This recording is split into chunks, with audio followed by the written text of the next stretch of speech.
chill of melting glaciers.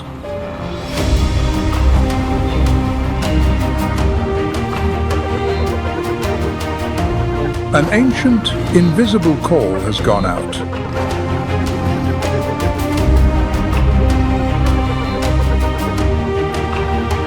Millions of creatures, all at once, begin an unstoppable journey.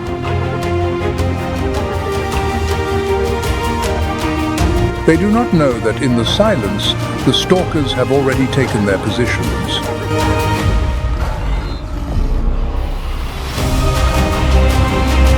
Now, every step is a gamble with death, every breath a struggle.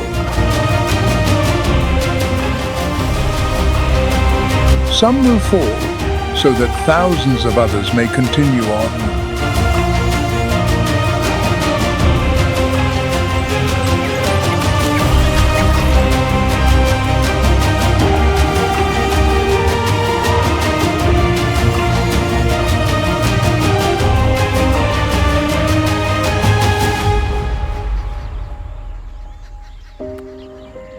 This is nature's unforgiving rule. Move or be erased.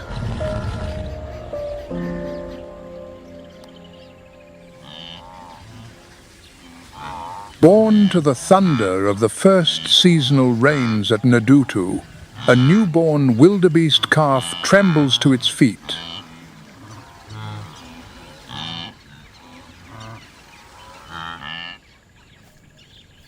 It must run, not because it wants to, but because life demands it.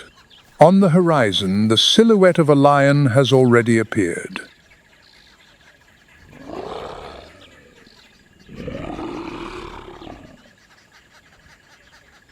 In April, on the dry grasses of Nadutu, a cheetah lies in wait, then launches like a thunderbolt.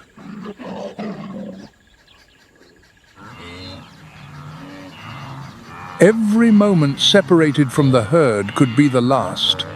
The young calf must stay close to its mother.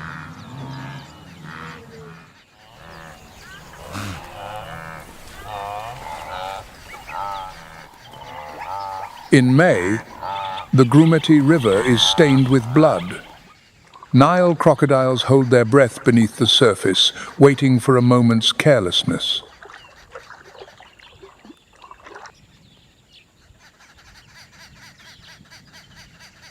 In July, a leopard ambushes from the kopjes of the central and northern Serengeti. A wildebeest falls to a fatal bite.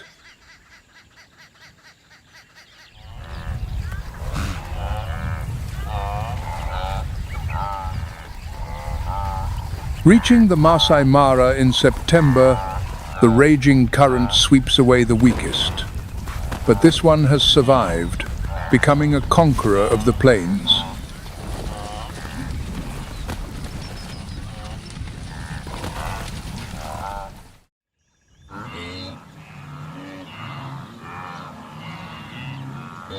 This great migration begins in one of the most ancient landscapes on the planet.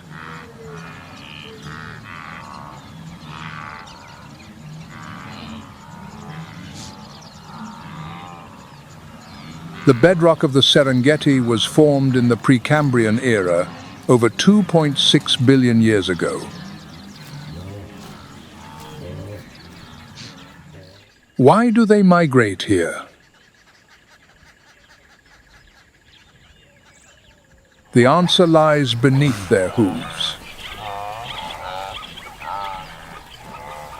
Millions of years ago, the volcano Oldoño Lengai erupted a unique ash, rich in calcium and phosphorus. This ash created the most nutritious grass on the planet. The wildebeest are not just following the rains, they are following the memory of the volcano.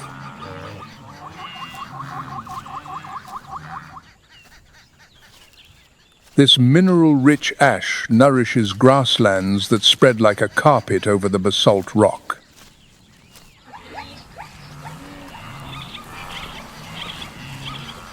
In In the eternal cycle of life, the wildebeest migration is not just a journey of survival, but a grand symbol of nature's rhythm.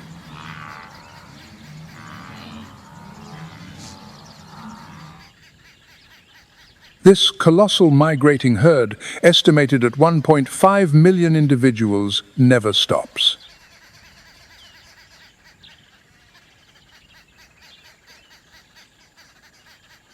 They move in a loop of nearly 1,200 miles each year, across the more than 11,600 square mile Greater Serengeti Mara ecosystem.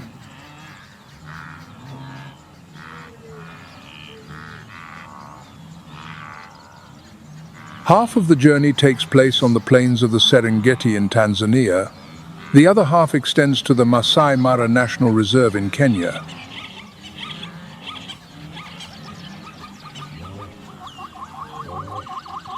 This is not a random journey. It is a sequence of movements guided by the instinct for survival.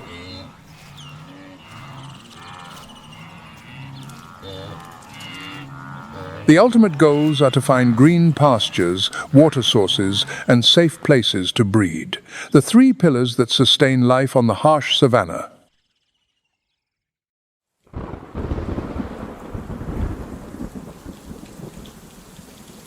When rain falls in one place, fresh green grass sprouts, and the herd immediately heads in that direction.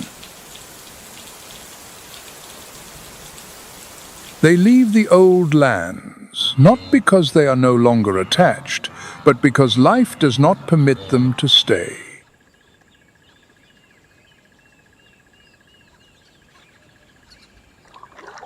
The mass river crossings where hundreds of thousands of individuals face Nile crocodiles create moments that are both tragic and magnificent.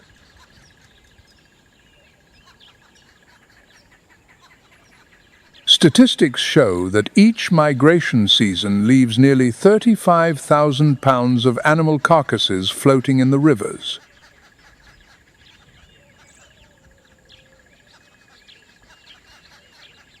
But it is this very current of death that creates a new source of life for the entire aquatic ecosystem.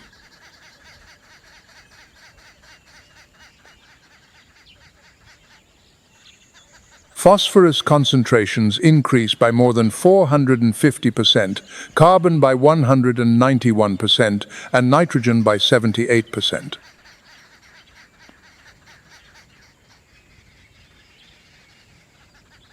The nutrient cycle is accelerated, making the riverbeds more fertile.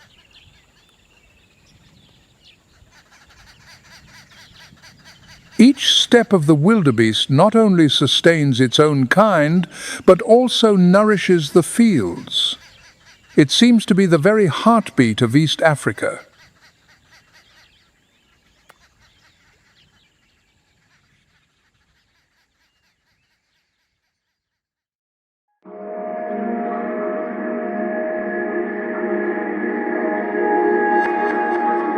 As the wildebeest herd moves towards the southern Serengeti, the journey begins at one of its most remarkable locations, the Nutu Plains.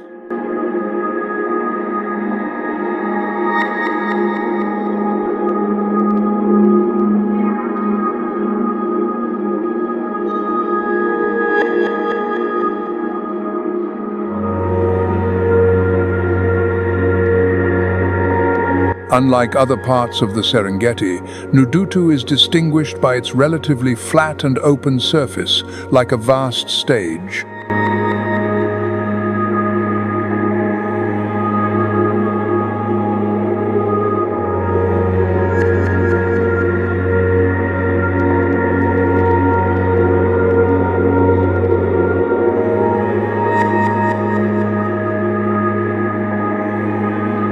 The landscape of Nudutu is not just grassland. Interspersed are thickets of bush with scattered acacia trees.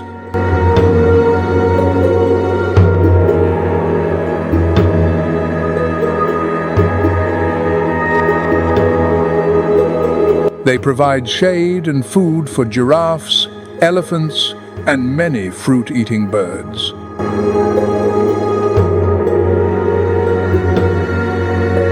Granite outcrops, known as kopjes, rise from the sea of grass like ancient islands.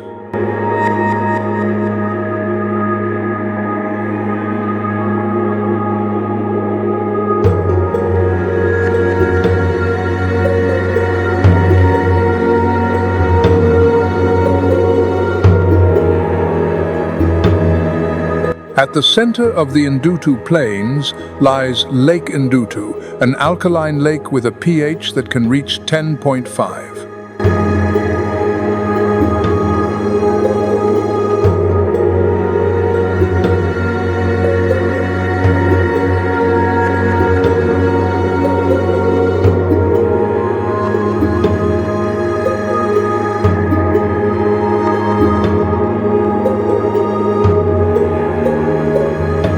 Although the lake's water is unsuitable for most aquatic life, its richness in sodium carbonate makes Ndutu an ideal habitat for microalgae like spirulina.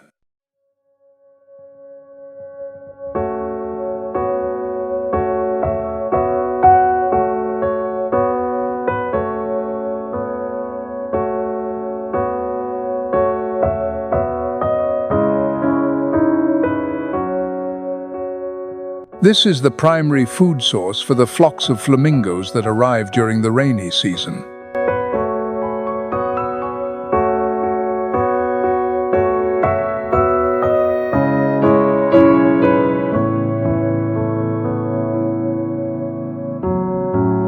In favorable rainy seasons, Lake Ndutu can become a gathering place for hundreds of thousands of lesser flamingos.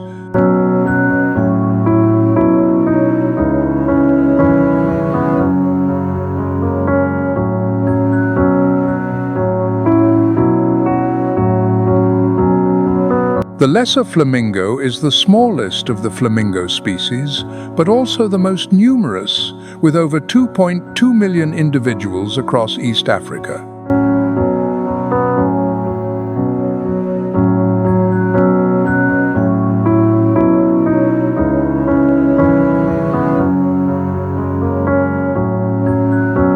Despite their fragile appearance, they thrive in the harshest environments, with highly alkaline water, hot mud, and intense Sunday.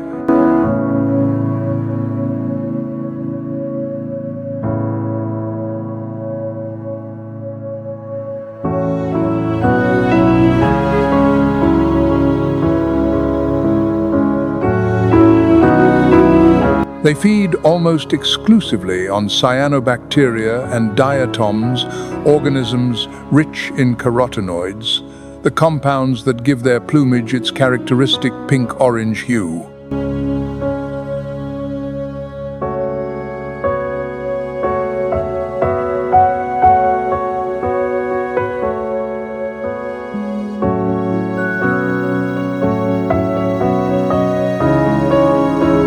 Their bent beaks contain over 10,000 filtering lamellae, allowing them to filter water up to 20 times per second. An incredibly sophisticated natural biological filter.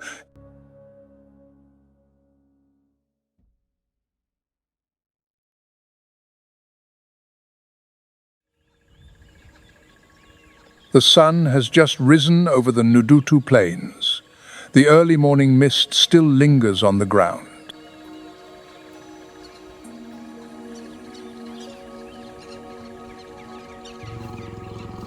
In the crisp morning air, a pride of lionesses is silently approaching its prey.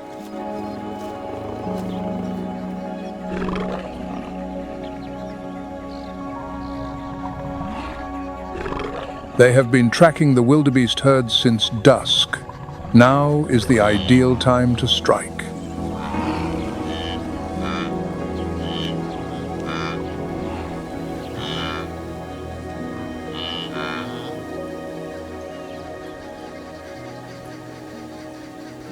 A young wildebeest begins to fall behind.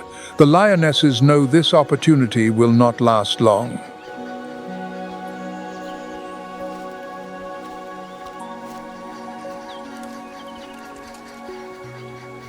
Two lionesses move silently along the flanks. Their job is to drive the herd into an area with no escape.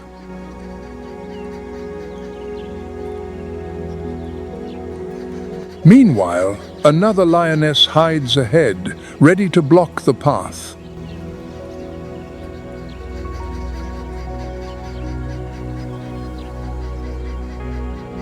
The wildebeests sense something is wrong. A few of them leap into the air, hooves thundering. The chaos begins.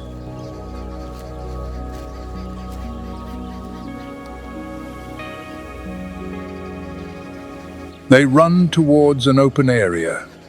At that exact moment, the ambushing lioness springs from the grass.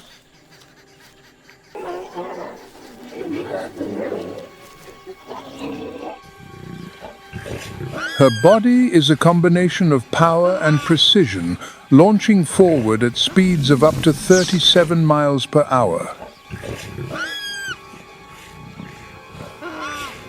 Claws sink deep into the prey's flank. The bite to the throat both severs blood vessels and cuts off the air supply. In a matter of seconds, the chase is over. The wildebeest herd has escaped, leaving one victim behind.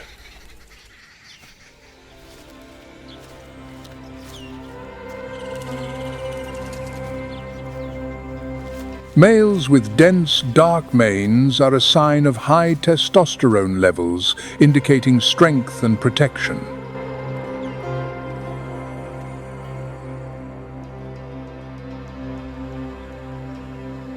The color and thickness of the mane directly reflect an individual's reproductive fitness and status within the pride.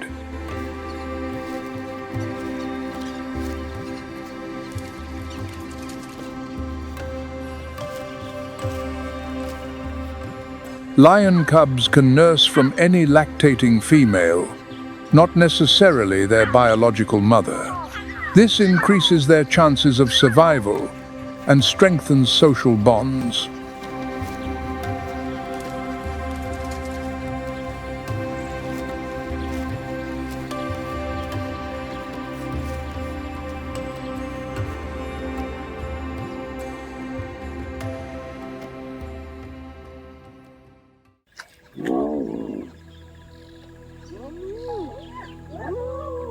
In the Serengeti, spotted hyenas also know how to take advantage of the wildebeest's synchronized birthing.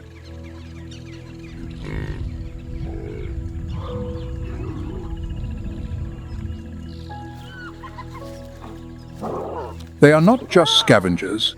They are capable of bringing down adult wildebeest, zebras, and even hippo calves.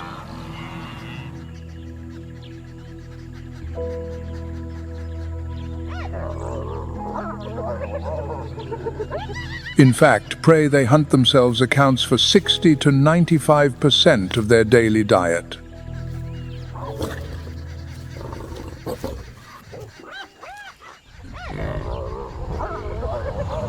A hyena spots a newborn wildebeest calf. It cuts through the sea of wildebeest, heading for the small prey.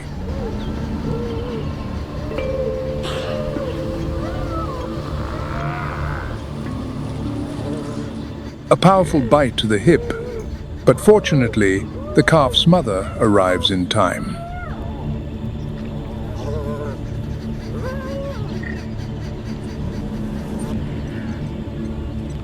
She lowers her head, using her horns to push back the predator, while guiding her calf back into the protective circle.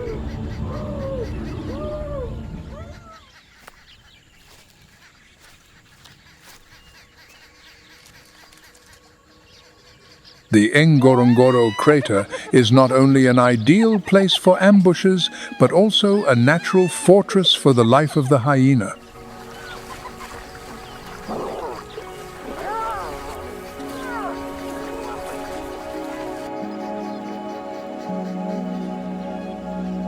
In an area of less than 15 square miles, the hyena population density can reach nearly 470 individuals.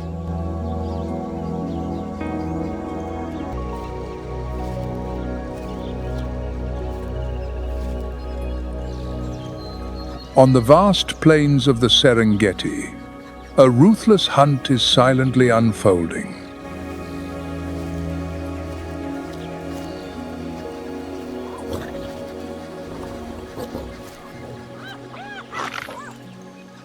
Spotted hyenas operate with sophistication and organization like a seasoned military unit.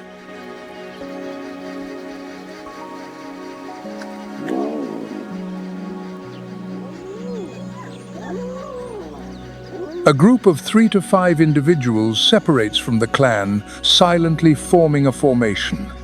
They rely not on explosive speed, but on incredible endurance.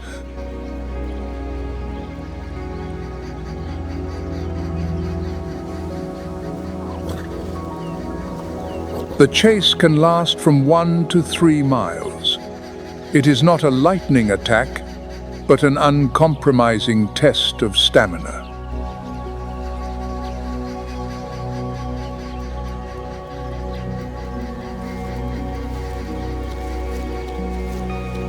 The hyenas do not need to be faster, they just need to be more resilient. When the prey is exhausted, the first bites from the clan become the final sentence.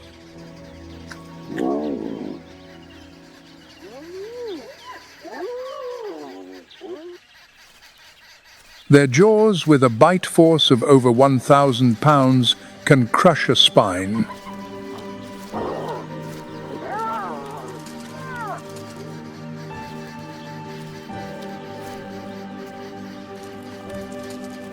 Unlike other carnivores, hyenas utilize everything. Bones, hooves, cartilage, and even teeth are crushed and digested.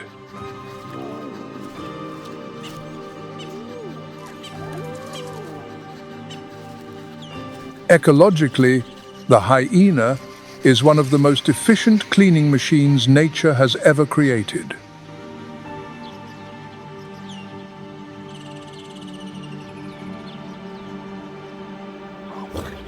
By completely consuming carcasses, they help reduce the source of diseases, recycle nutrients, and maintain the functioning of the savanna ecosystem.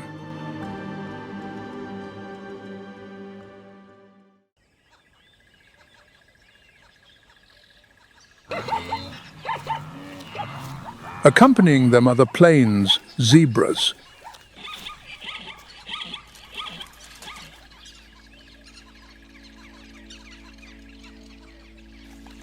The plains zebra carries on its hide a map of unique patterns. No two zebras are exactly alike.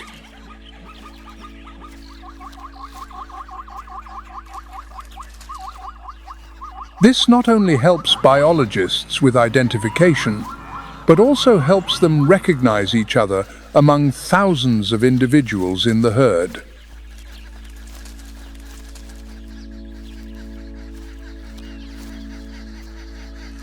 In the chaos of the wild, these stripes are like a personal calling card.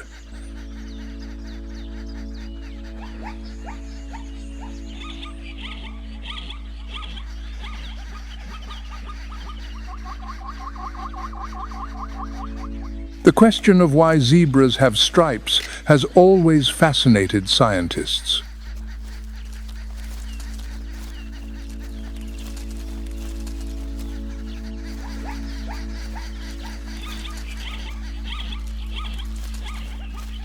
When zebras gather, their stripes blend together, creating a disorienting camouflage effect that makes it difficult for predators like lions to identify and target them.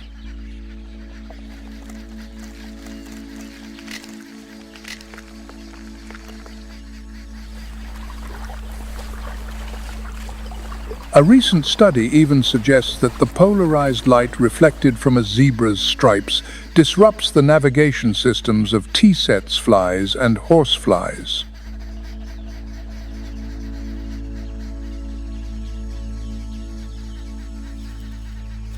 Beneath those stripes is a resilient body. A zebra can run at speeds of up to 40 miles per hour.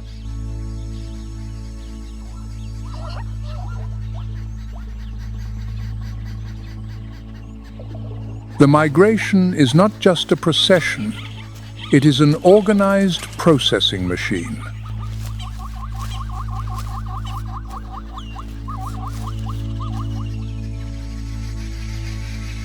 Zebras are the pioneers. They eat the tough, dry tops of the grasses.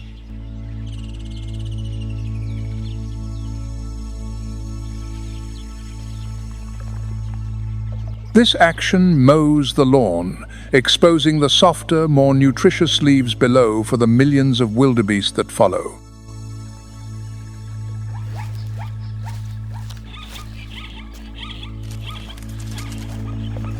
They do not merely travel together, they need one another.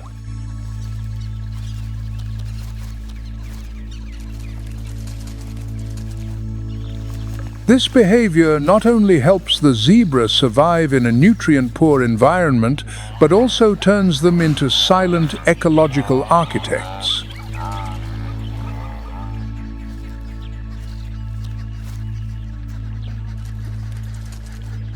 Recent satellite data has recorded over 250,000 zebras participating in the migration.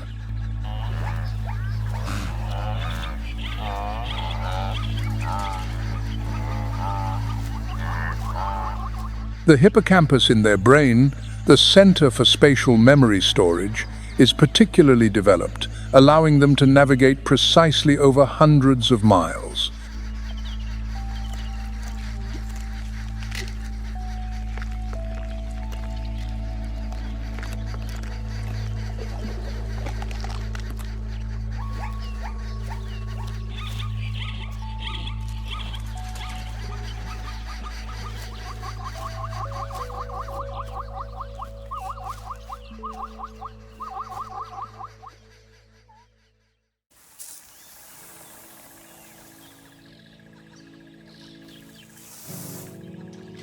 If the plains zebra confuses the eye with its stripes, there is another creature that can virtually disappear into the landscape simply by remaining still.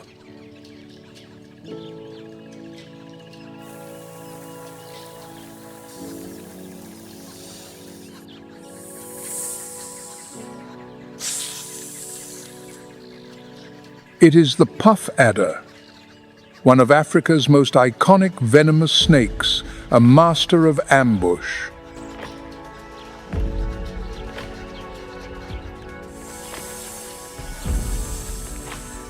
The name puff adder comes from its characteristic defensive behavior. When threatened, it inflates its chest and emits a loud hiss.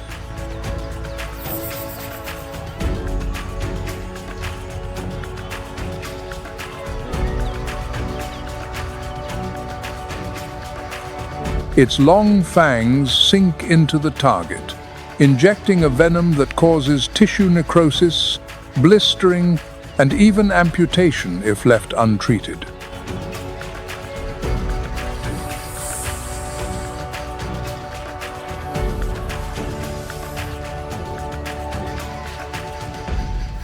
According to the World Health Organization, it remains the snake responsible for the most fatalities in Africa.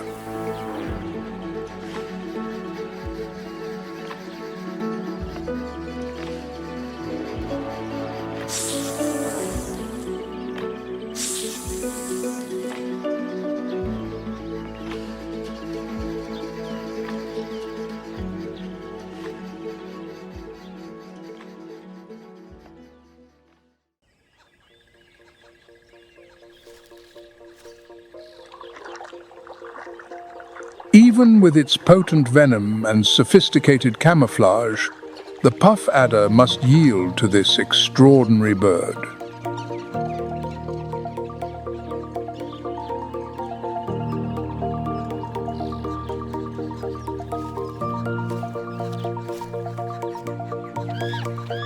It is the secretary bird, a name derived from its resemblance to 19th century secretaries, with its grey plumage and quills behind its ears.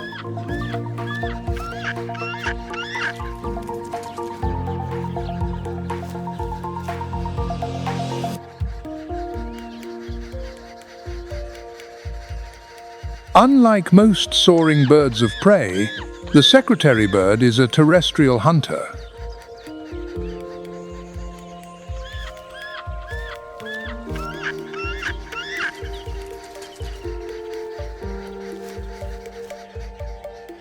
It is famous for its ability to kill snakes, including venomous species like cobras and puff adders.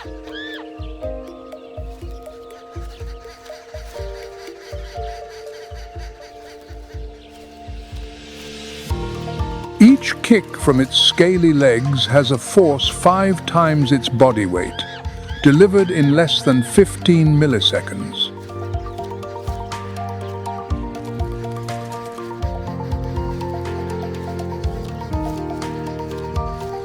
Its attacks are not only fast, but also precise, often aimed directly at the head or neck to finish the prey with a single blow.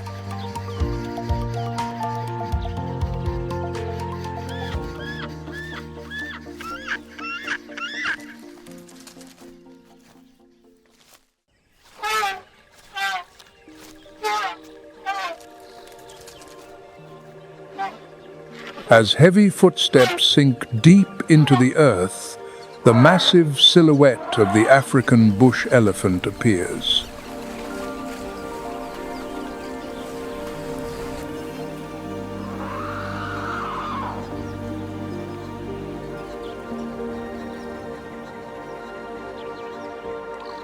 With their overwhelming size and strength, they are guests that even the Nile crocodiles prefer to avoid.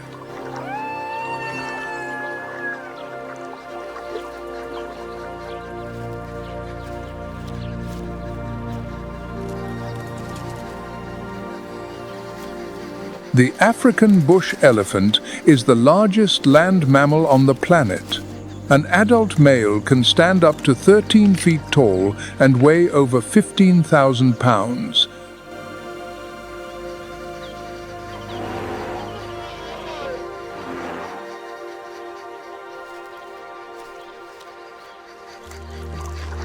Their large ears, shaped like the African continent itself, constantly flap.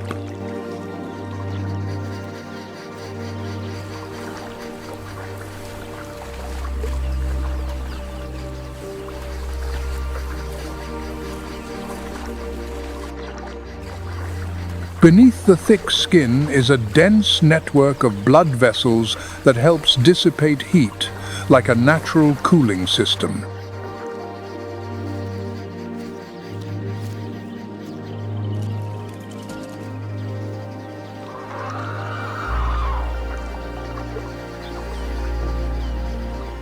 Meanwhile, the flexible trunk, with over 40,000 individual muscles, acts as a multi-purpose tool.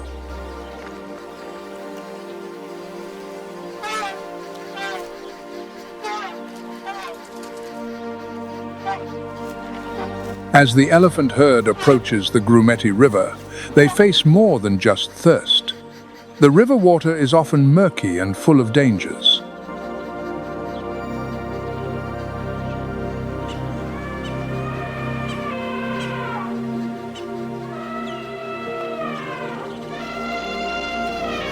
The adult elephants usually pause, observing for a long time before setting foot in the water.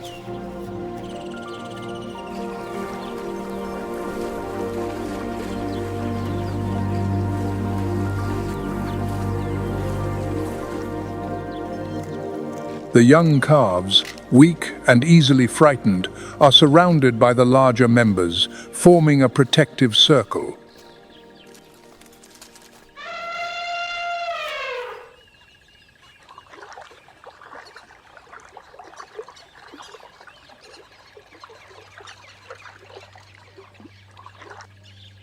Every decision is guided by the memory and experience of the oldest individual, the matriarch.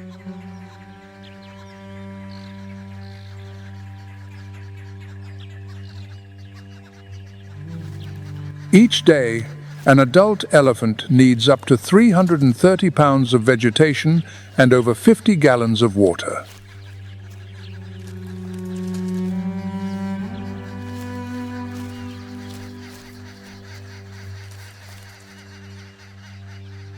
When the grasslands wither, they begin to use their tusks to dig shallow wells, searching for underground water.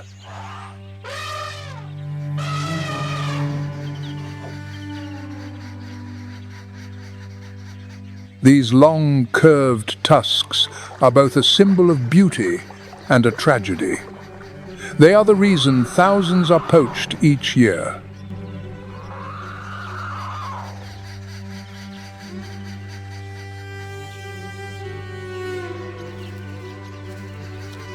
However, these elephants continue to play an irreplaceable role in the Serengeti ecosystem. They are true ecological engineers.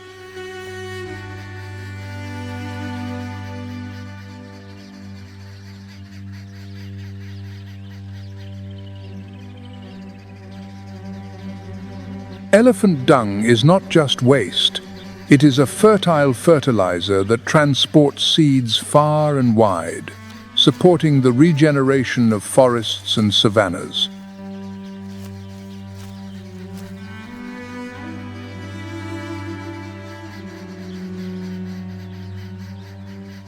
After crossing the Grumeti River, the wildebeest herd continues its search for new pastures.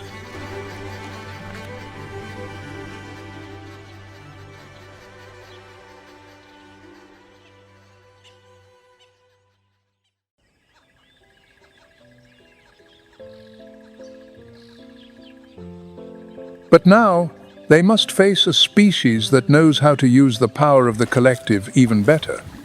It is the African wild dog.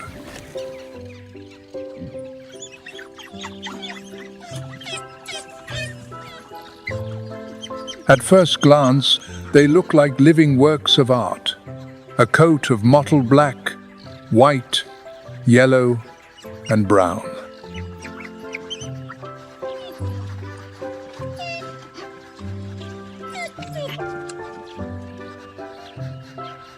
But this beauty is not just for show. In the field, each individual's unique pattern acts as camouflage.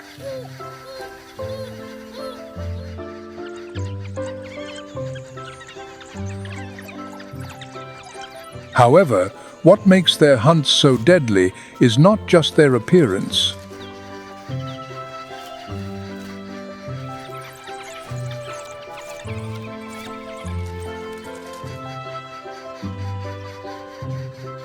Long, muscular legs with only 4 toes and no dew claw.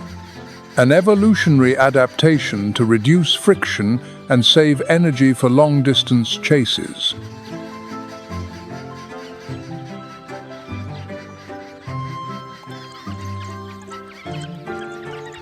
Large, rounded ears, like radar antennae, can move independently, picking up sounds from miles away.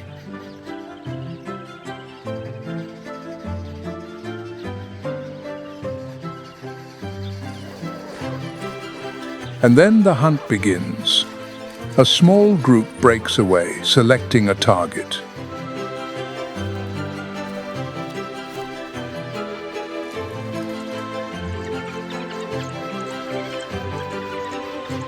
They start by maintaining a steady pace of about 6 miles per hour, pushing the prey to its limit of exhaustion.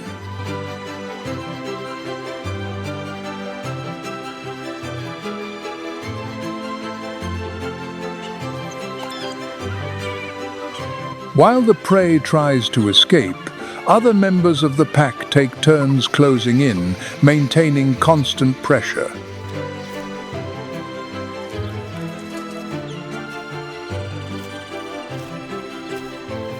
The moment the prey loses its rhythm for just a second, the entire pack accelerates to over 40 miles per hour, tightening the circle.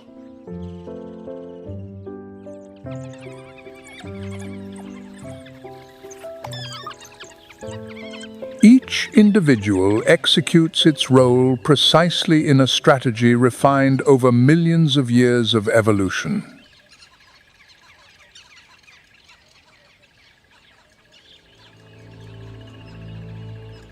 According to data from the Wildlife Conservation Society, the success rate of African wild dog hunts ranges from 70 to 90%.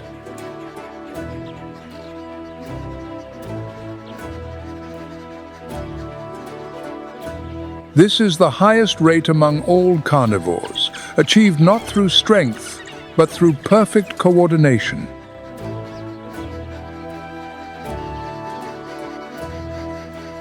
When the wild dog pack has had its fill, they leave, leaving behind scraps of meat and bone.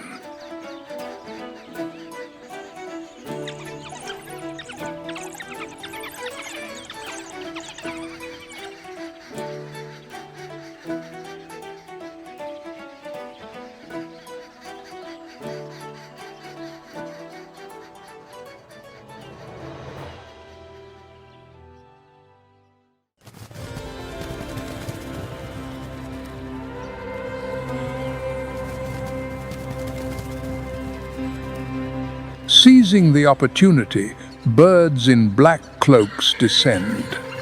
It is the marabou stork, a bird nicknamed the Undertaker bird.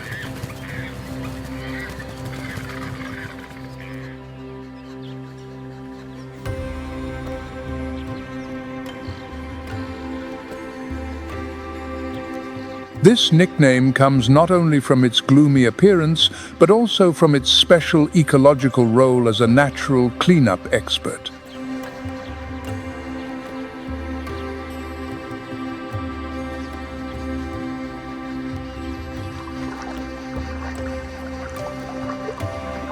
Its head and neck are completely bare, making it easy to clean after delving deep into a decaying carcass.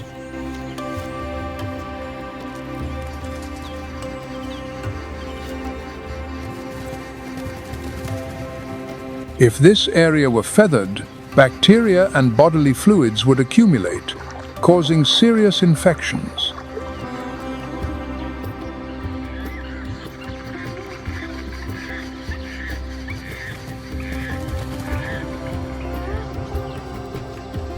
The marabou stork is one of the largest terrestrial flying birds. It can stand up to 5 feet tall, with an impressive wingspan that can exceed 10 feet.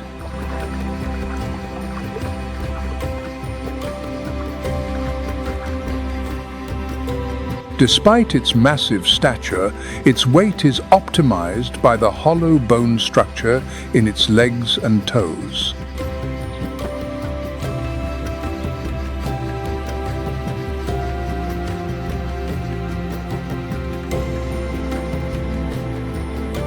In the air, they can soar at altitudes above 14,800 feet, saving energy while patrolling for carcasses.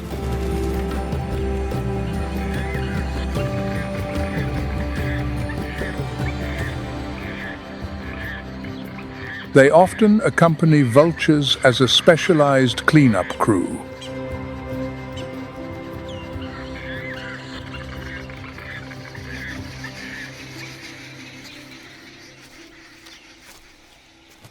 While vultures use their hooked beaks to tear through thick skin, the marabou's long, thick, wedge-shaped beak can penetrate crevices to retrieve meat from deep inside.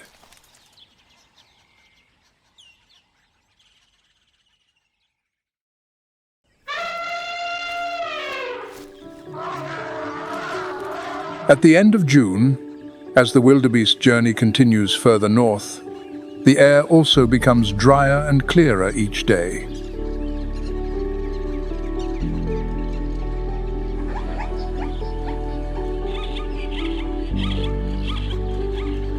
The terrain in the north is slightly undulating and open, with vegetation consisting of sparse woodlands, creating an ideal environment for predators.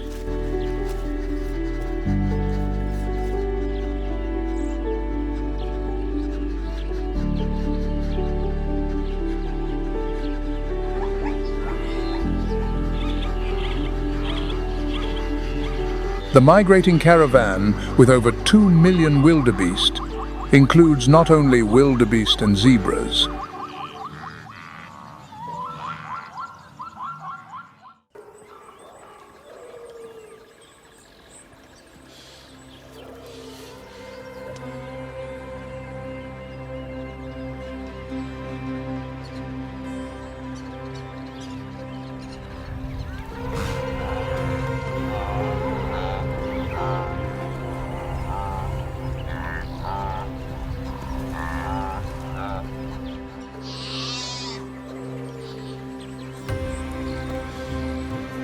A smaller antelope species travels with them, an attractive target for hungry cheetahs.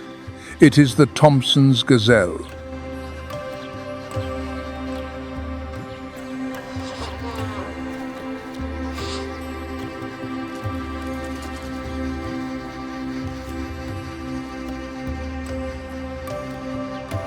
In a world where life depends on speed and cunning, the Thompson's gazelle embodies gentleness amidst the brutality of the savanna.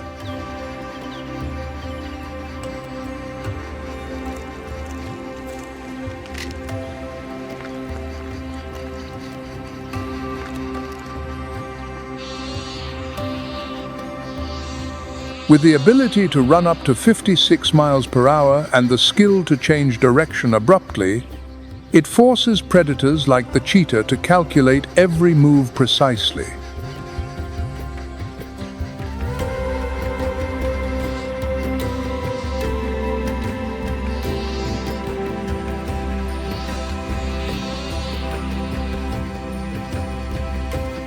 When it feels threatened, the Thompson's gazelle leaps into the air with all 4 feet, a behavior known as stotting, which serves both as a warning and a display of physical fitness.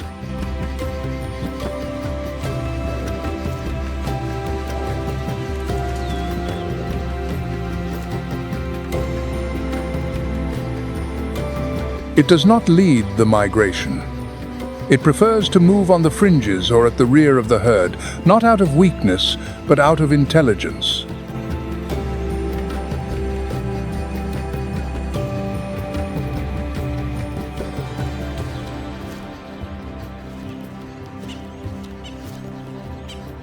By doing so, it attracts less attention, saves energy, and still benefits from the path cleared by the larger groups.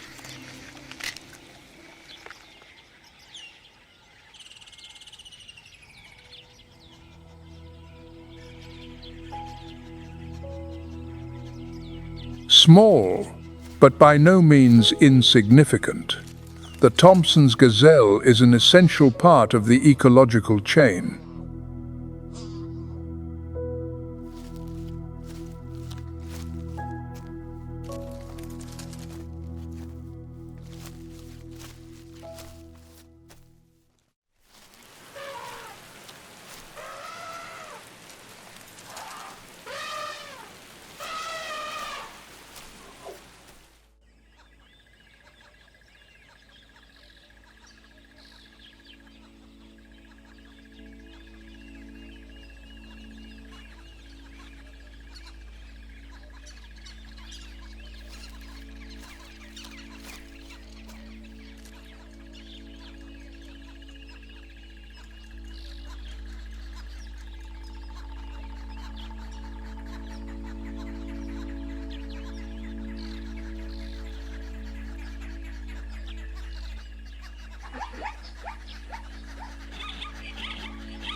The arid heat of the African savanna now gives way to an opposite and mysterious world in the north.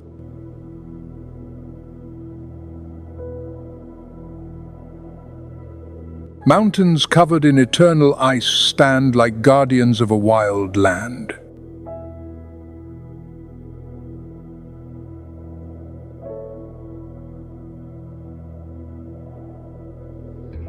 Alaska, the land of permafrost and deep, icy waters.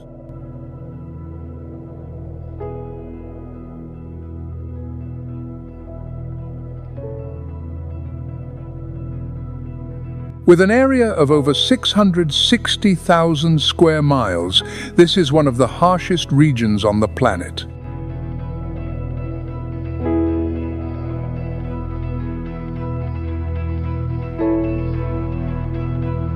Winter lasts for up to 6 months, with temperatures regularly dropping to -4 degrees Fahrenheit and sometimes reaching -40 degrees Fahrenheit.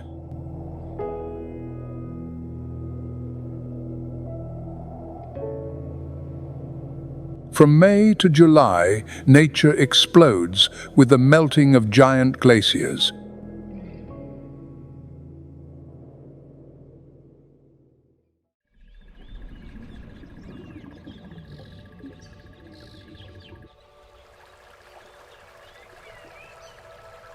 This is also the time when sockeye salmon begin their migration back to their spawning grounds.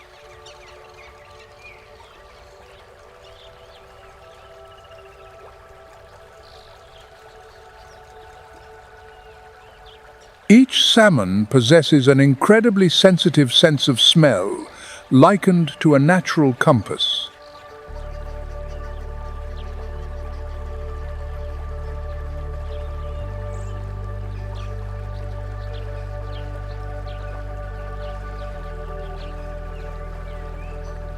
This special instinct allows them to recognize their home river by its unique scent, even after swimming thousands of miles out into the Pacific Ocean.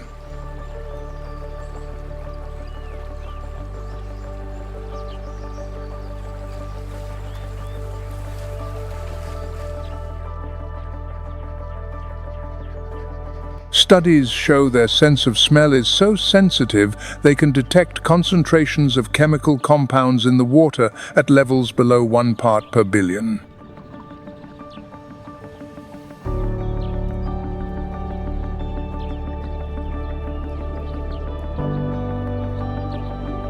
Each year, about 60 million sockeye salmon migrate through the rivers of Alaska.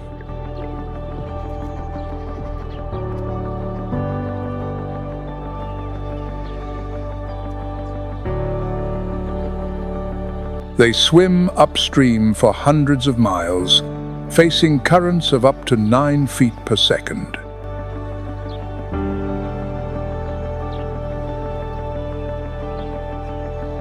The spring flow, intensified by melting ice, is a major challenge. Many are exhausted or dashed against waterfalls up to 6.5 feet high.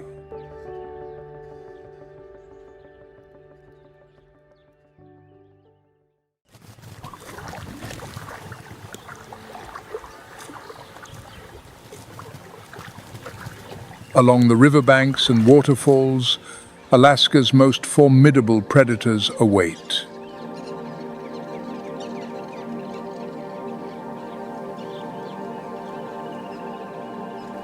The giant grizzly bears of Alaska, with the largest males weighing up to 1,300 pounds.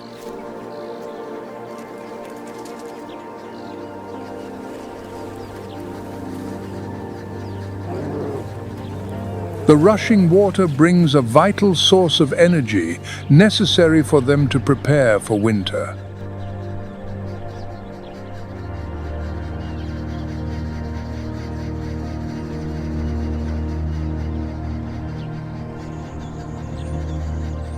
Each strategic point along the river becomes a stage for fierce battles between the bears, competing for the prime spots to catch salmon.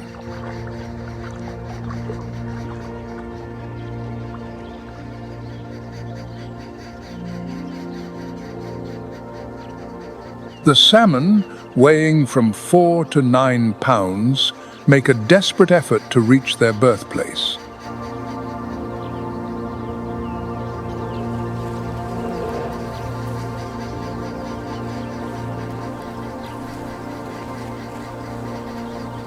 Each leap is a test of skill and speed, but also a risk of being snatched by a bear in a split second.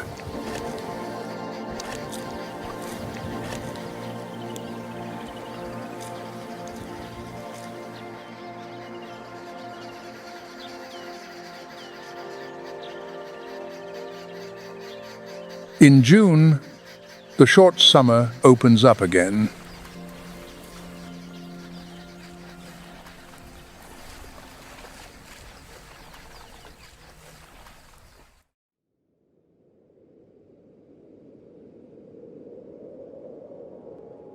Thousands of caribou begin their migration to the north.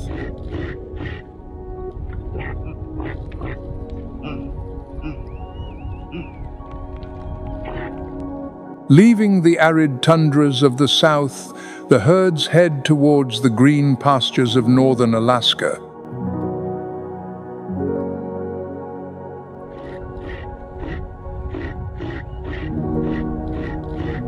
At a steady pace, the caribou travel about 12 miles a day.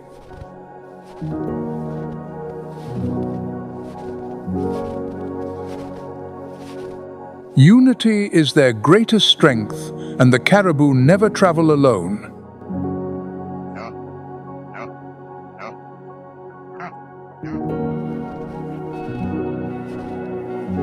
When danger approaches, they quickly gather into large herds. The adults form a protective shield around the more than 40,000 calves.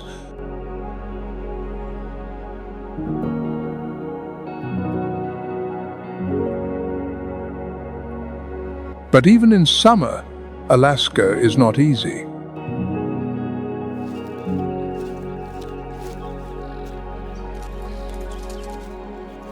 Known as mosquito clouds, more than 35 species of mosquitoes attack fiercely from June to August.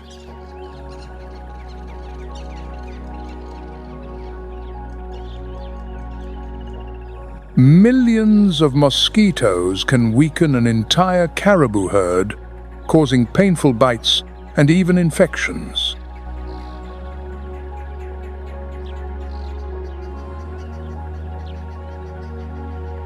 To cope, the caribou move along the coast to take advantage of the wind, reducing insect damage by up to 15%.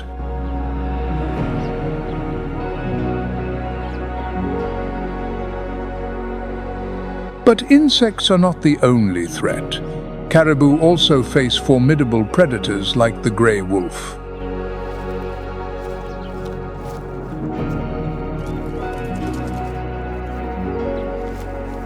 Each year, 5 to 10% of the calves are killed.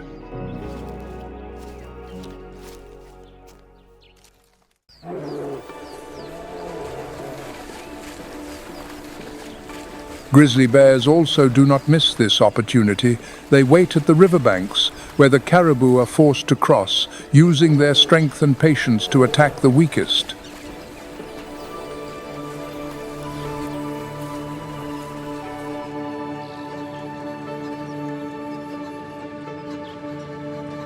The caribou migration becomes a relentless flow of life, intertwined with the brutality and beauty of Alaska.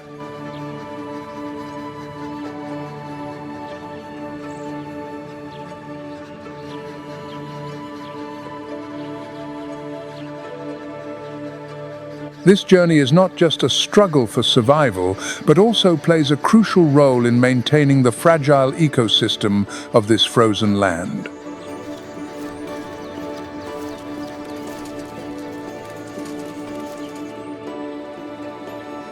Summer gradually passes, and Alaska changes again, heralding a new, harsh phase.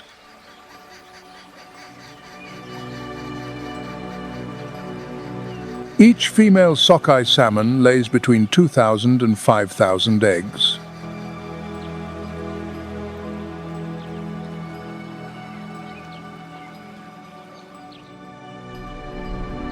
The survival rate of salmon eggs is very low, with only 10 to 20% developing into fry.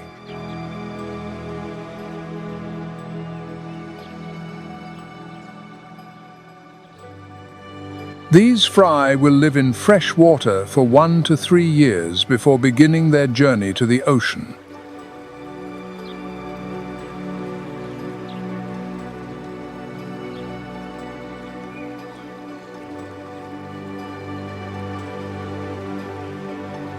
After about 4 to 5 years, they will return to the place they were born to complete an incredible reproductive cycle.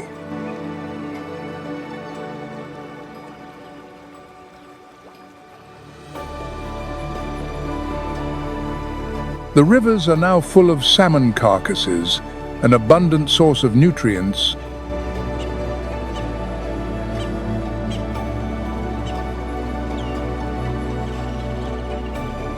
Grizzly bears, eagles, and other predators quickly gather, enjoying a final feast before the ice sets in.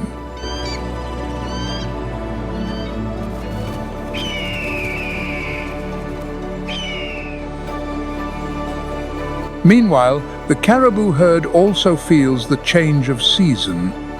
The cold air from the north signals it is time to return.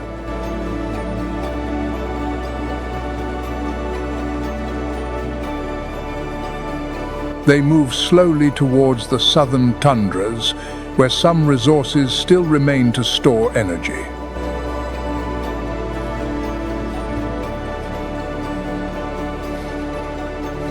This journey is not just a migration, but a careful preparation for the long, cold winter ahead.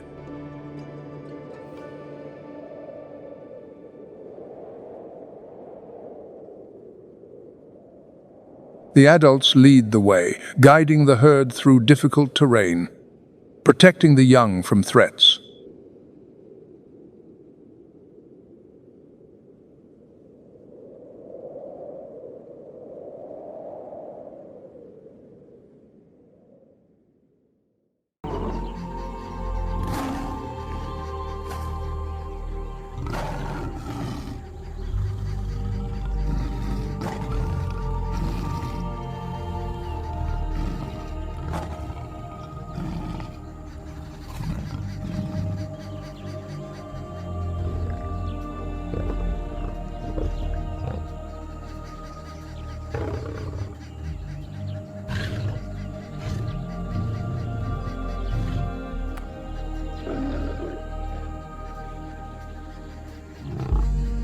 There, under the shade of scattered acacia trees, the lion establishes its brutal dominance.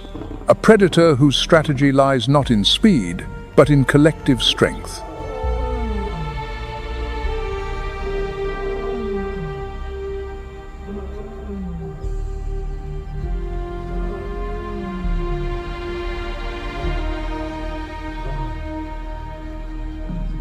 The lion is the ultimate expression of collective power among the great cats.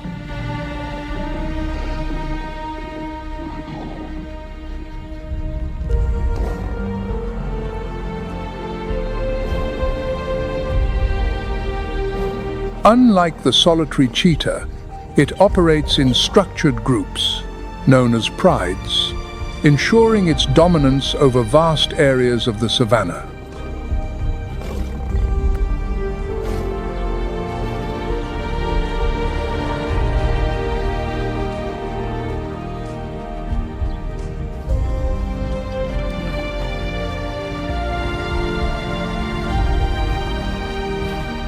The male's mane, a symbol of majesty, is not just for show but also a protective barrier in violent confrontations.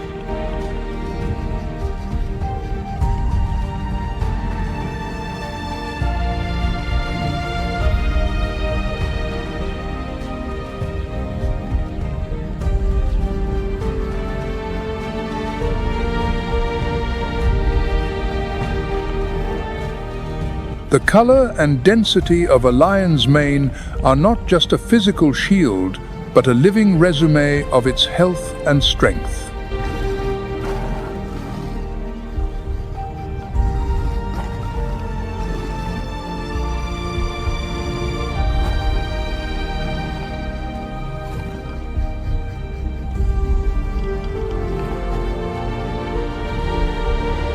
This is no mere ornament.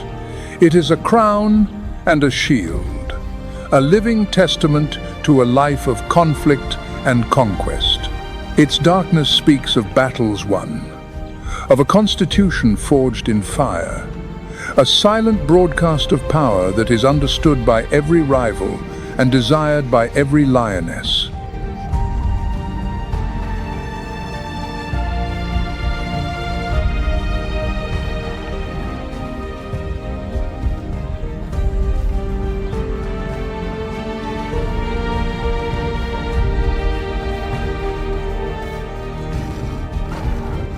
Consequently, lionesses tend to choose mates with darker manes, while other males are hesitant to challenge them.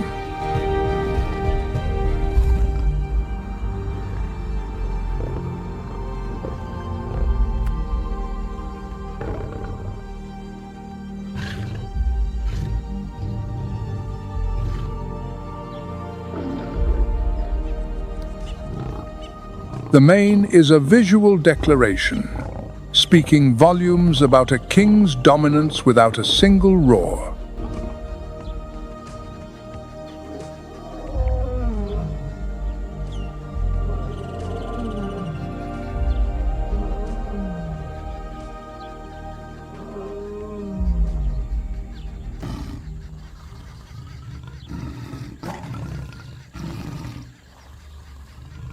Meanwhile, the more agile females play the central role in hunts, coordinating their attacks with impressive precision.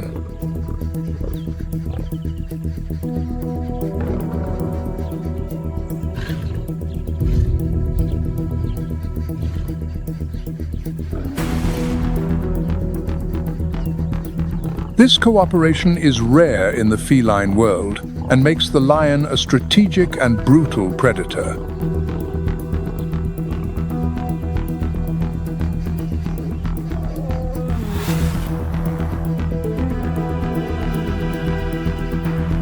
Ambushes often take place at dusk or in the early morning hours, when cooler temperatures favor long chases.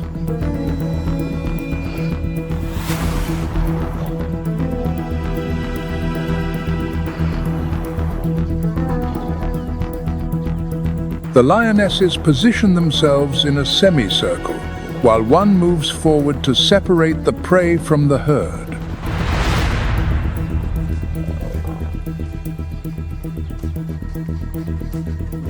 This tactic aims to isolate the most vulnerable animal, reducing its chances of escape.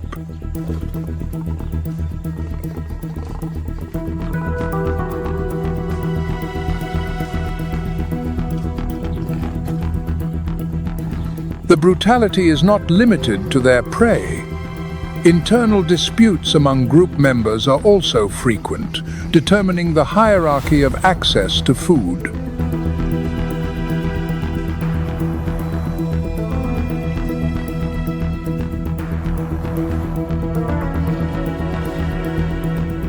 The social life of the lion, while advantageous for hunting, is also fraught with risk. Dominant males must protect their females and cubs from intruders.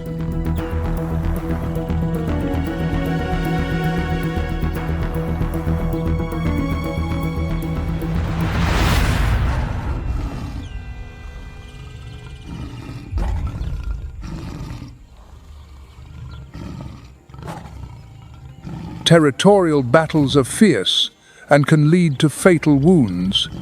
When a new male takes over, the brutality intensifies.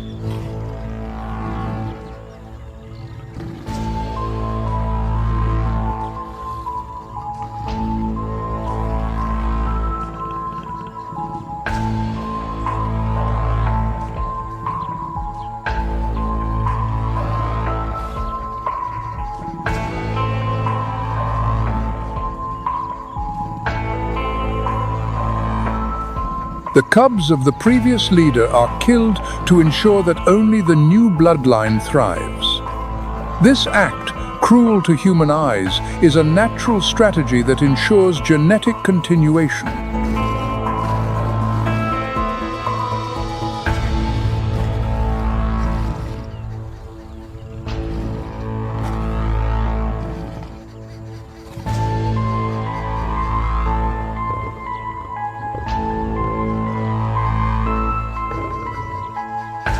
On the Savanna, the lion's roar is an acoustic warning of power.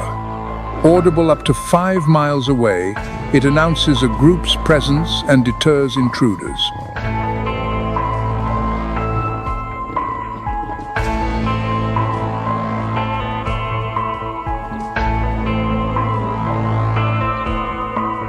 The lion is a balance of strength, cooperation, and social brutality. It represents the collective face of the African wild.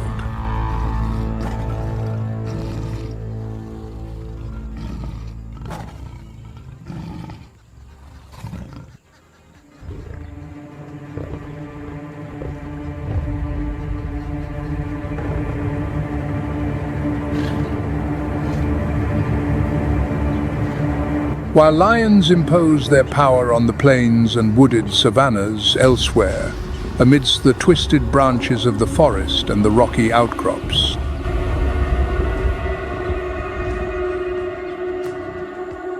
Another cat employs an opposite strategy.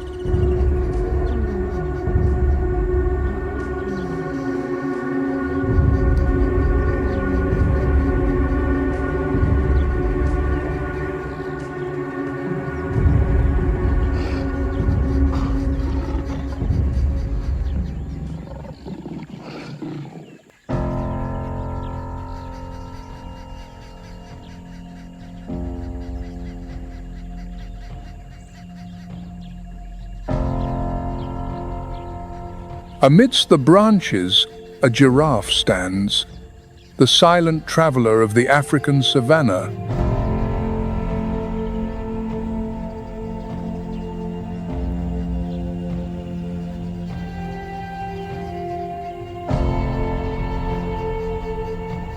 Its head reaches 20 feet high to a place no other herbivore can touch.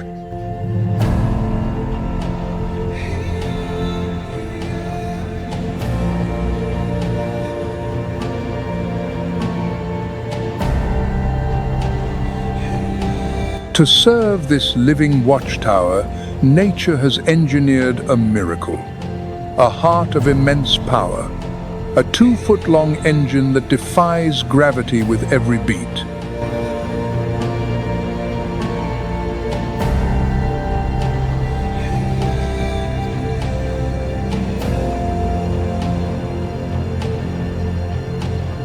It is a masterpiece of plumbing, designed to solve a problem that would kill any other creature. How to nourish a brain that lives in the sky without overwhelming it when it bows to the earth.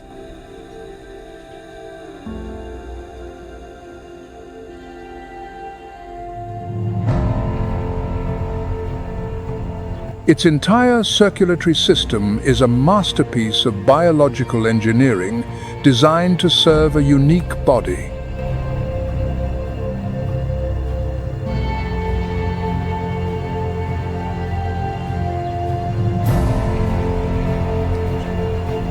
It feeds on leaves from the treetops, where they are fresh and drenched in sunday.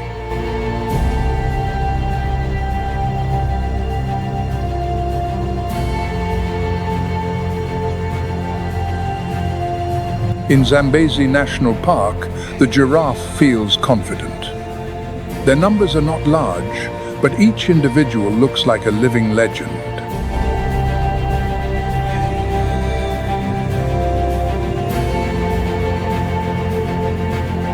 The dark patches on its body, like leaf patterns, make it nearly invisible among the branches and shadows.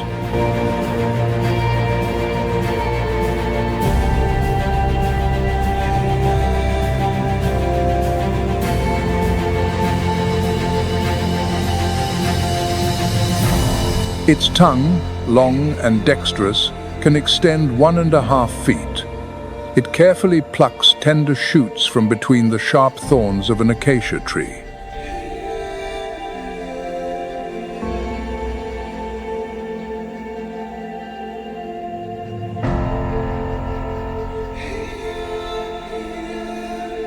There is no haste in it. It knows the tree will provide what it needs. The key is patience.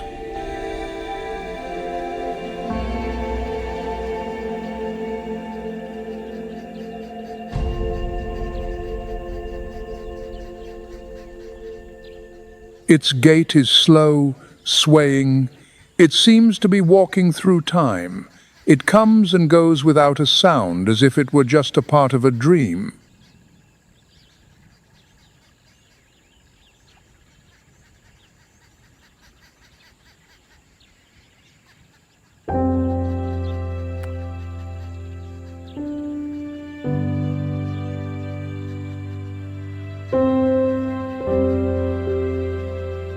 On the branch of an old tree, hidden in the dim light of the canopy, is a hunter.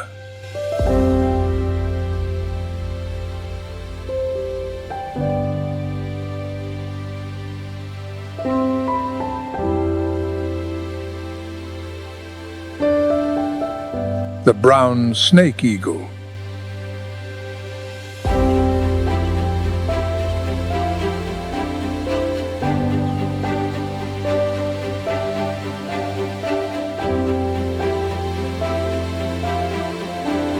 Its eyes are sharp as daggers. It knows how to wait. It knows that the movement of the grass can mean more than just a breeze.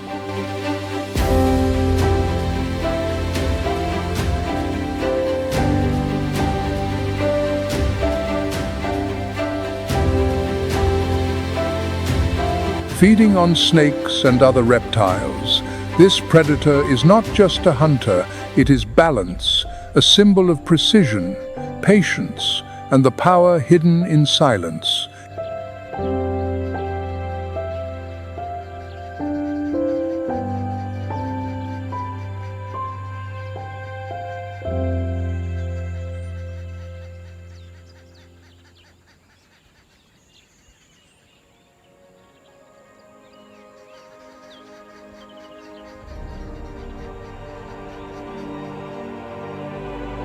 And there, a baboon, clever, agile, always busy with something.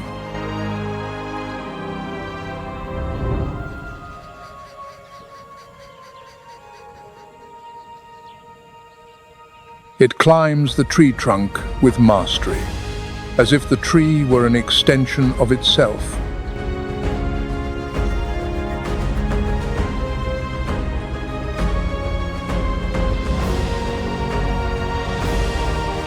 In its world, there are no random movements. Every leap, every glance is calculated.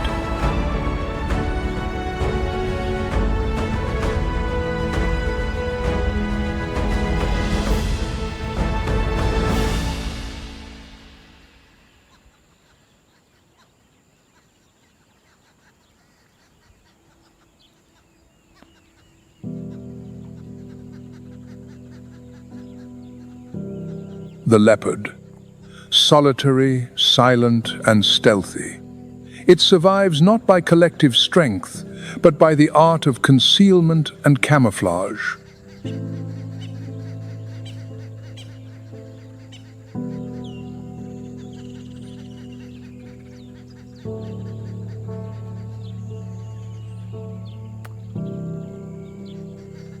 The leopard is a predator of contrasts. Extraordinary power in a relatively compact body, combined with absolute discretion.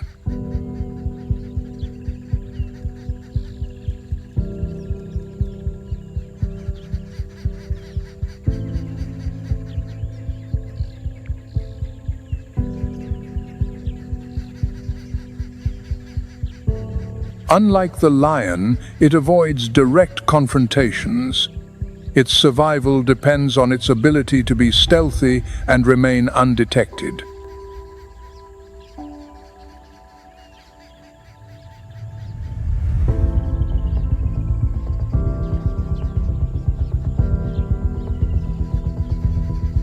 With a coat marked by rosettes that blend with the light filtering through the canopy or the shadows of rocks, the leopard is a master of camouflage.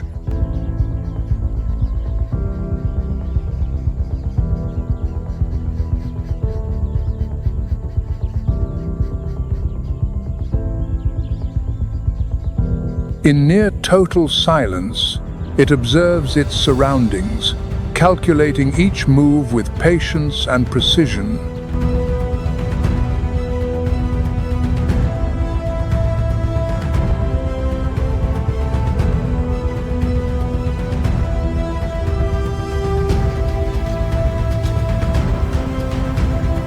But most impressive is its ability to haul prey much larger than itself up a tree.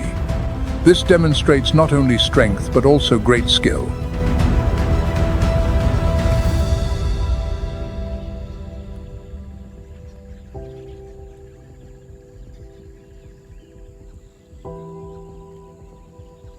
The leopard's phenomenal climbing ability, especially when descending, is aided by a special anatomical feature: exceptionally flexible ankle joints.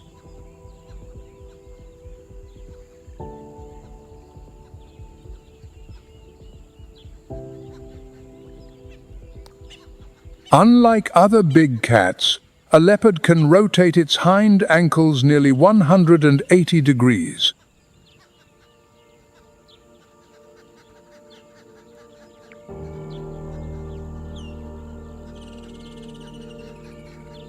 This allows them to grip the tree trunk securely with their hind claws while moving headfirst down, providing superior control and stability.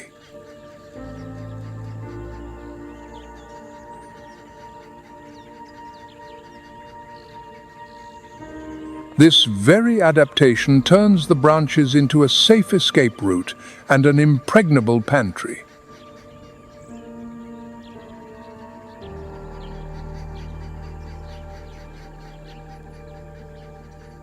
Unlike other predators, it prefers to take its prize to the treetops.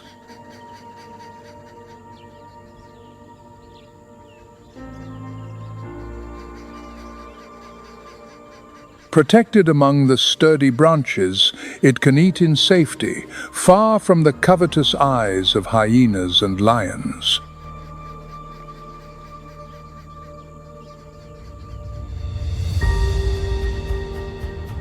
More than a hunter, the leopard is a strategist, an example of intelligence and adaptability in the African bush. A solitary life demands constant vigilance.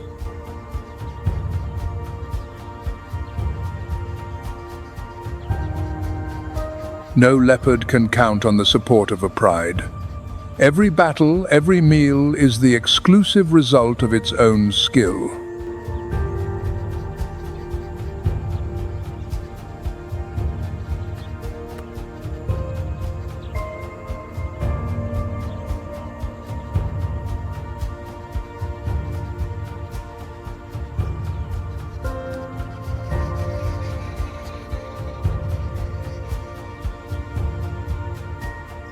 Females raise their cubs without assistance, hiding them in dens or dense vegetation. Nevertheless, the mortality rate remains high, mainly due to attacks from other predators.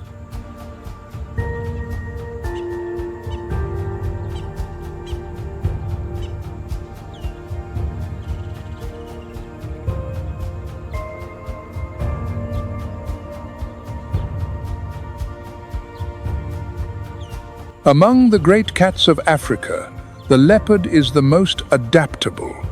It lives everywhere, from open savannas to dense forests and high mountain regions.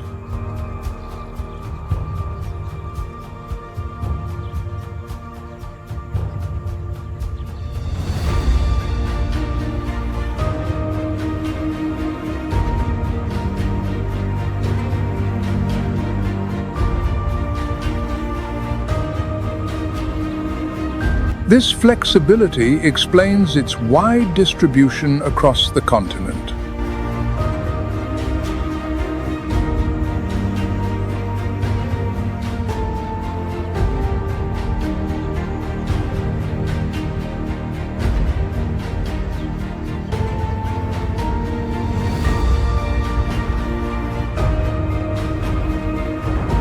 However, it also brings it into frequent contact with the territories of other predators, forcing it to specialize in avoiding confrontation.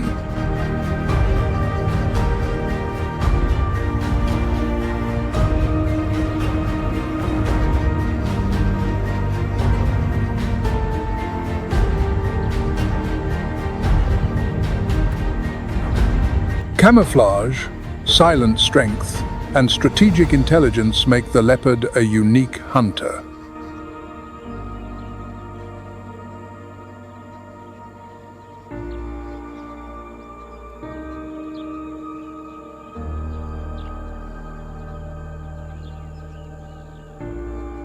Brutal in its actions, but invisible until the final moment.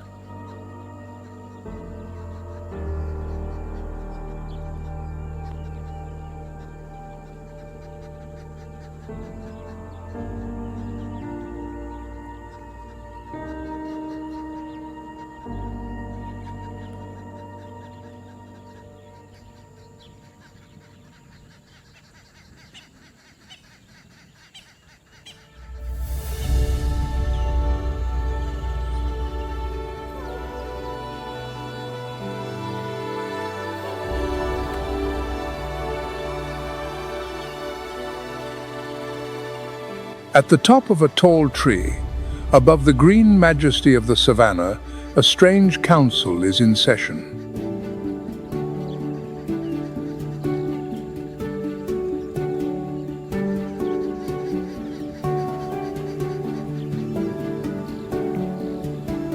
The birds, like old sages in black cloaks, sit with their heads hunched into their shoulders, observing the world from above.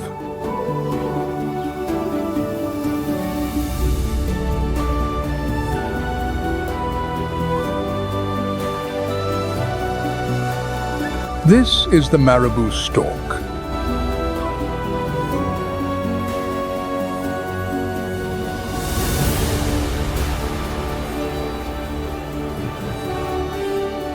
Their bodies seem heavy, almost clumsy. But once they take to the air, you are no longer looking at a terrestrial wanderer, but a lord of the sky.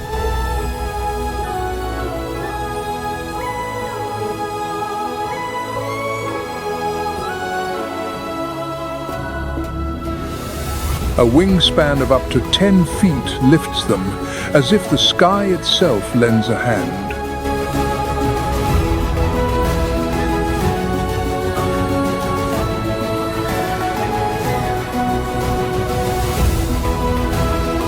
The marabou stork is a scavenger.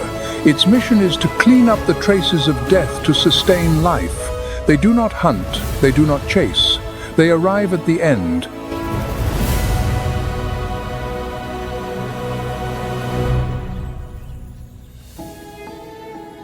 They are the janitors of the ecosystem.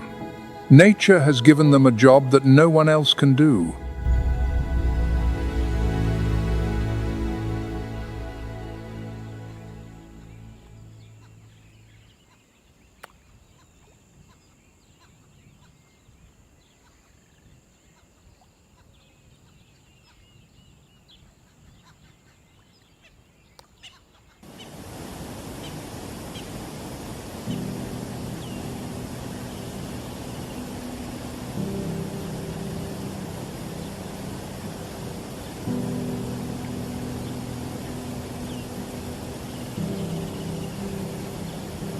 Here, the waters of the Zambezi River, having gathered strength over thousands of miles, confront the abyss.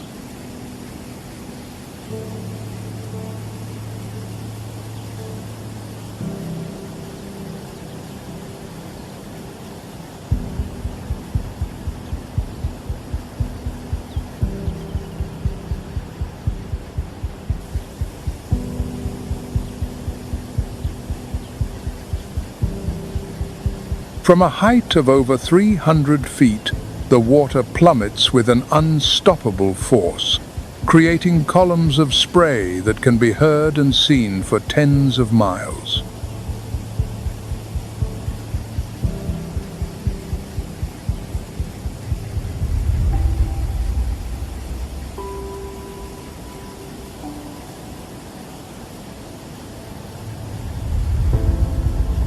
The cliff face stretches for nearly 1¼ miles from bank to bank. This is not a narrow channel between rocks.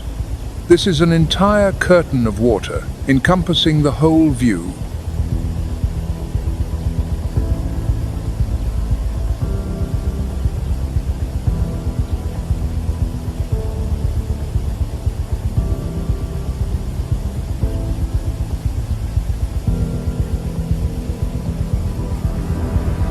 When Victoria Falls is in full flood, it seems the planet itself has decided to speak.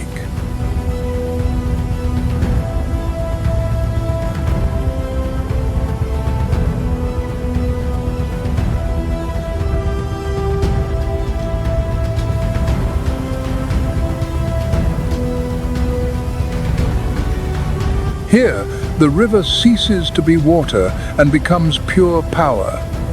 It is the sound of a world being torn and remade in the same instant.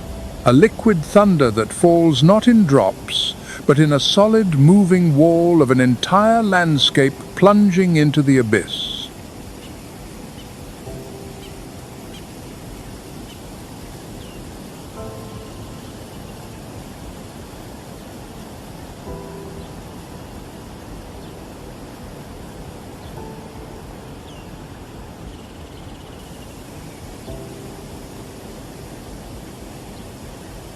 This is the river's end, and its new beginning. Imagine a wall of water almost 1.25 miles long, hurtling down and pushing back clouds of vapor.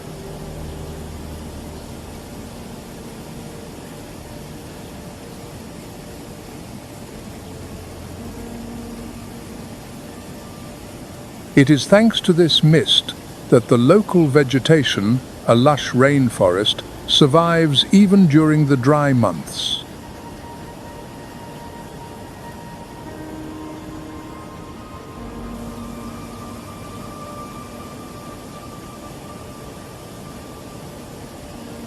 But Victoria has other faces. In the dry season, its flow splits into separate streams, and through them one can see the vertical walls of the gorge.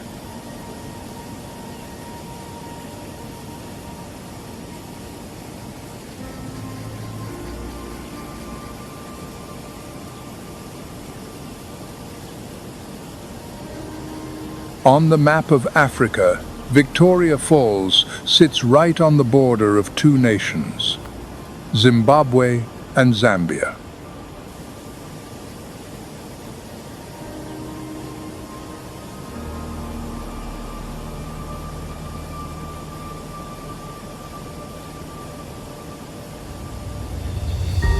Here, the Zambezi River, after a long journey of nearly 1,600 miles, suddenly meets a cliff.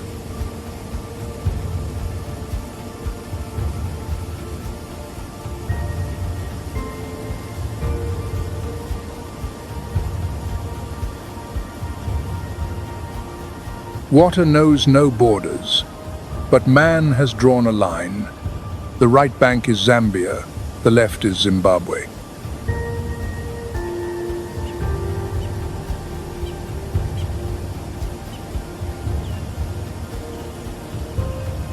And from each side, there are unique perspectives on this force of nature.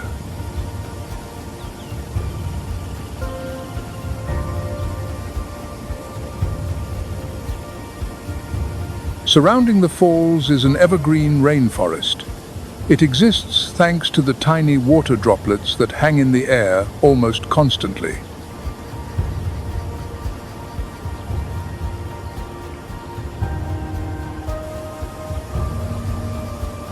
This is a real rain without rain.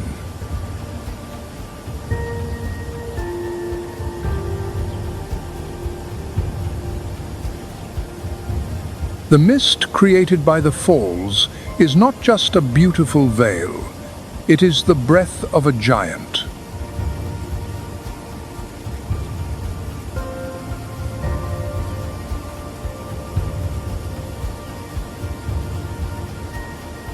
During the flood season, the spray shoots up to a height of 1,300 feet. It can sometimes be seen even from an airplane, and its noise can be heard from 25 miles away.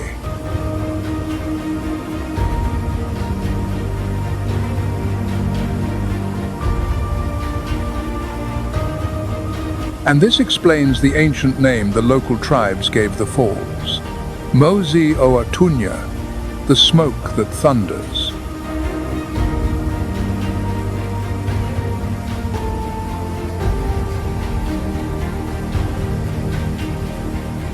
This perpetual mist also creates a magical and rare natural phenomenon, the lunar rainbow, or moonbow.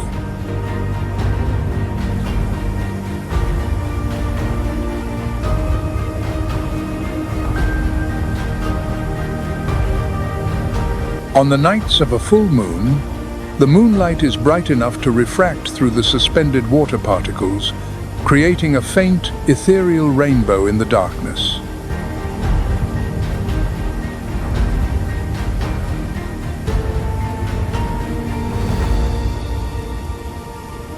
It is one of the few places on Earth where visitors can witness this surreal spectacle, a secret dance between the moonlight and the river's power.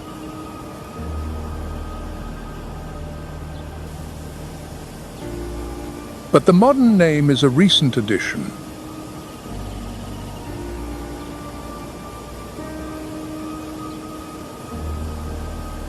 In 1855, the Scottish missionary and explorer David Livingstone was the first European to reach the cliff and see the abyss open before him.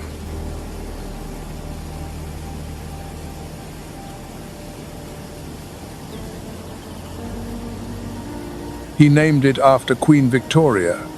Since then, the falls have been known to the world, but they themselves have not changed.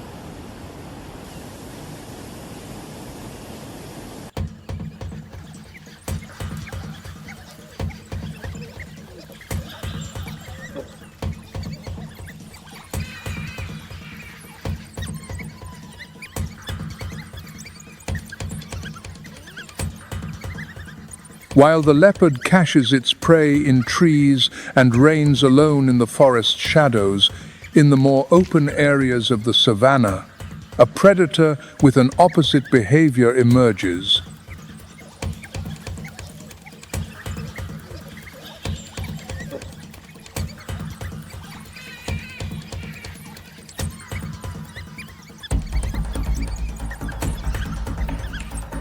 The African wild dog. In contrast to silent isolation, its brutality lies in extreme cooperation, a pack that hunts together with unshakable discipline, speed, and efficiency.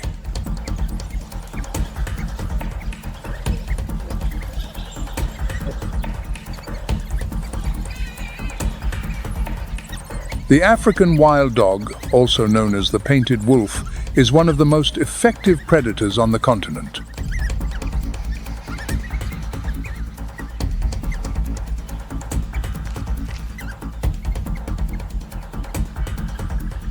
Unlike the solitary leopard or the swift cheetah, its strength lies in supreme cooperation.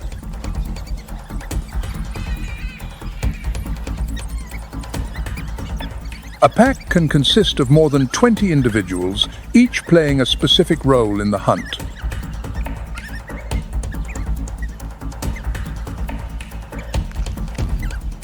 This organization turns the chase into an almost military execution.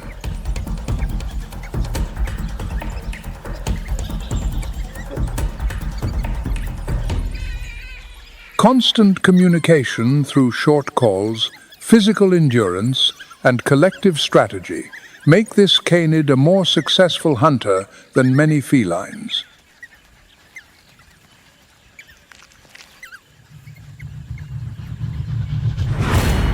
The cooperation of African wild dogs reaches an astonishing level.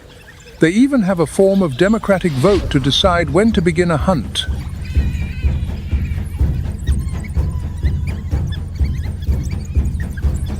Before the hunt, a strange ritual unfolds. A parliament of sneezes. It is a vote, cast not with hands but with breath. A quiet consensus that builds until a tipping point is reached and the pack moves as one.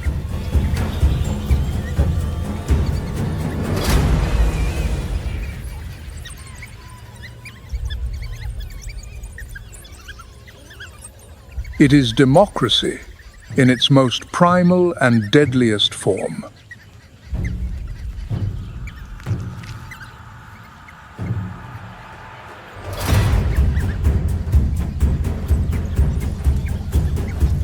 If a high-ranking member sneezes, only a few more sneezes are needed for the pack to depart.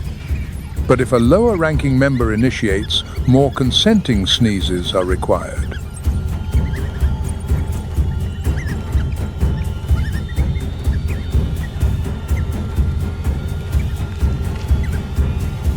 This is a unique testament to social cohesion and collective decision-making in the animal world.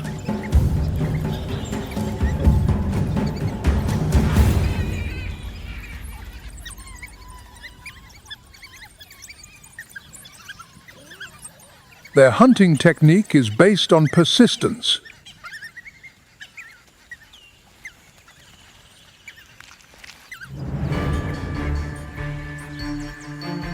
Unlike the lightning-fast attacks of felines, wild dogs pursue their prey over long distances, exploiting their exhaustion.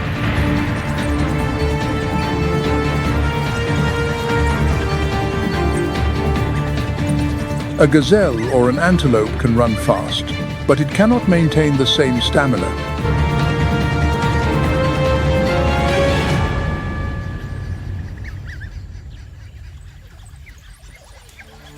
Mile after mile, the pack members take turns leading, forcing the animal to make a mistake. When the victim is out of breath, the group attacks in a coordinated manner, bringing it down with impressive brutality.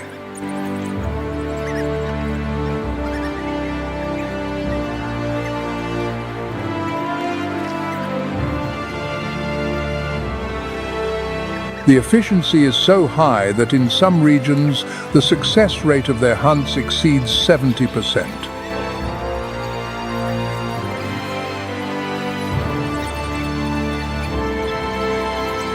The pack's brutality is evident in the collective kill.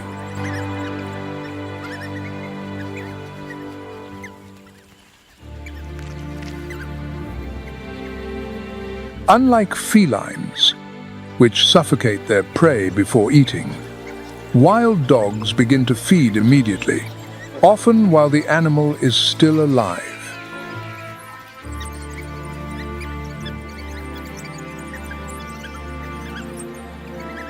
Here, there is no ceremony in death. The kill is a starting pistol for a race against thieves. Every second is critical, and the pack's survival depends on a swift, communal, and utterly unsentimental efficiency.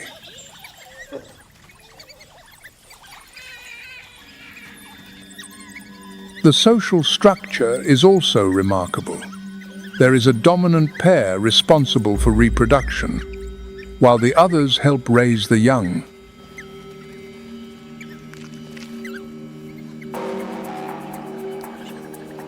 The hierarchy is not based solely on strength, but on cooperation.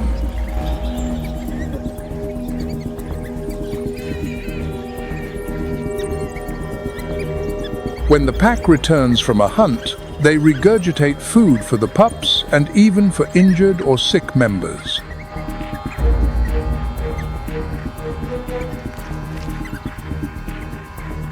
However, the wild dog's existence faces constant threats.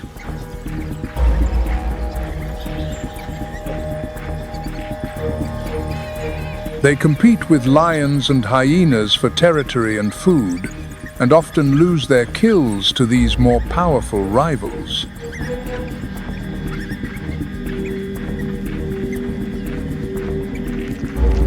The African wild dog, therefore, is a unique predator, ruthless in its collective hunts, yet dependent on social bonds rarely seen among carnivores.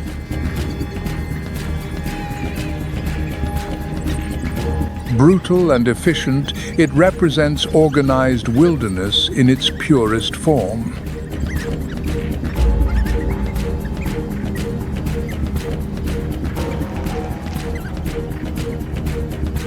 While wild dogs dominate the savanna with discipline and cooperation, in other areas, an equally ruthless competitor operates based on numbers and opportunity.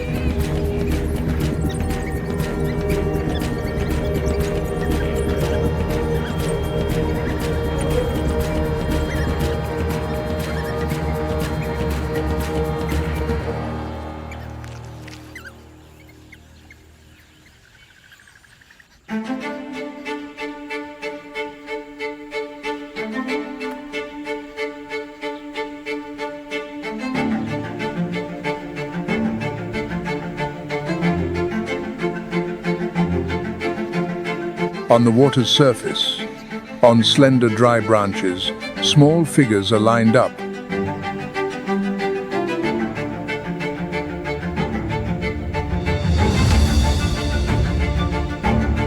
Their bodies are light, their movements almost a dance. These birds seem to be made of morning light.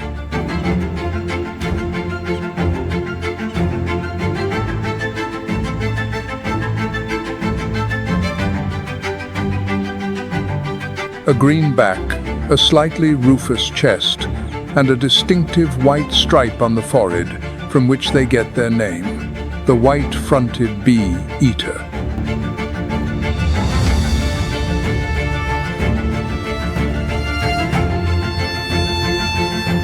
They sit motionless, but it is only an appearance.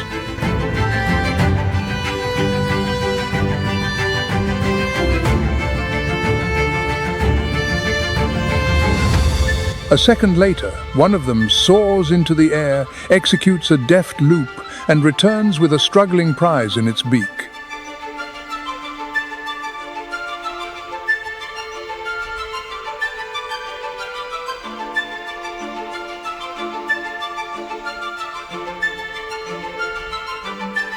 The diet of these birds consists of bees, wasps, hornets, and other stinging insects.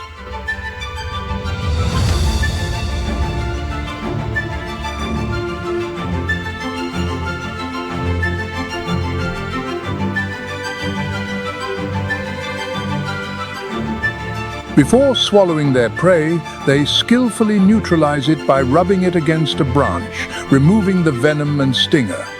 This technique is honed to perfection.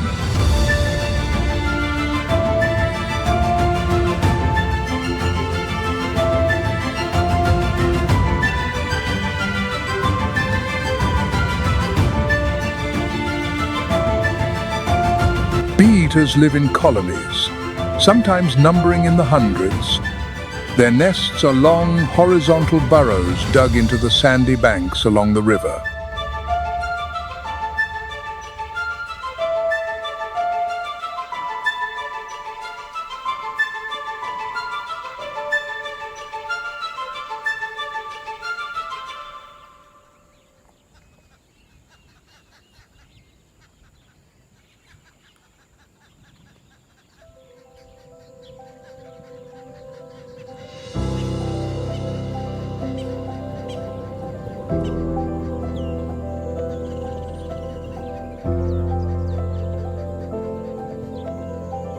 Amidst the bushes and dry grass, where the thickets glow gold in the morning light, a figure slowly emerges.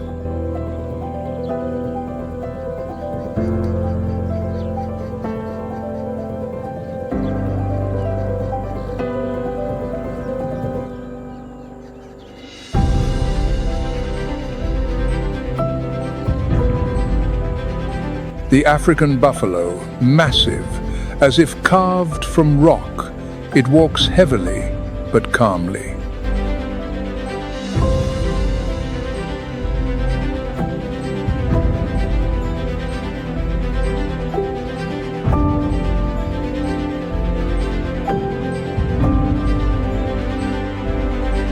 In its eyes is a harshness, in its gait, a confidence.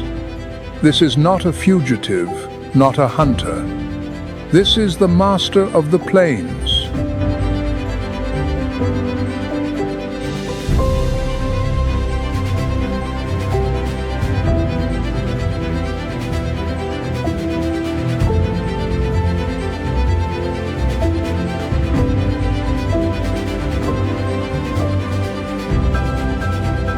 Its horns curve like a crescent moon.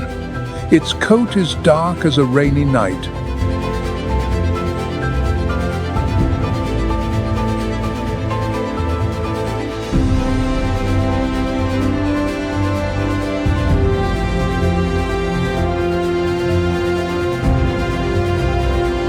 Not far away, among the thickets, a giraffe stretches. It moves almost silently, as if not walking on the ground, but gliding over it.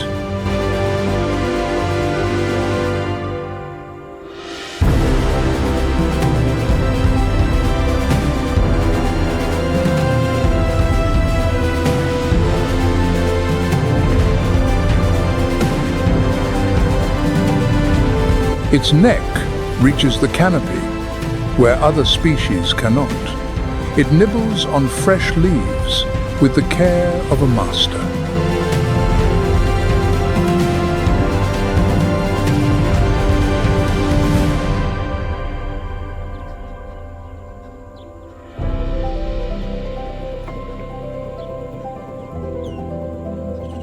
And higher still in the treetops, where only the sky makes its choice, white pelicans have landed.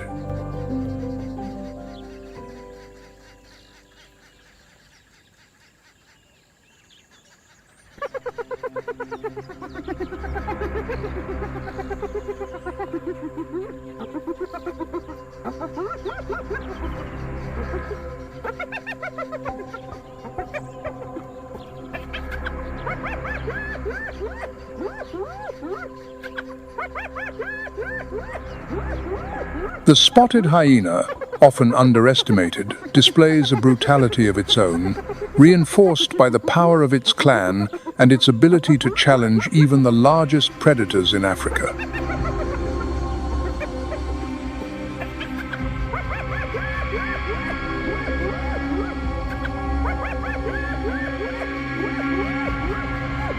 Often dismissed as a mere scavenger, it is, in fact, a formidable hunter, capable of taking down large prey when operating in groups.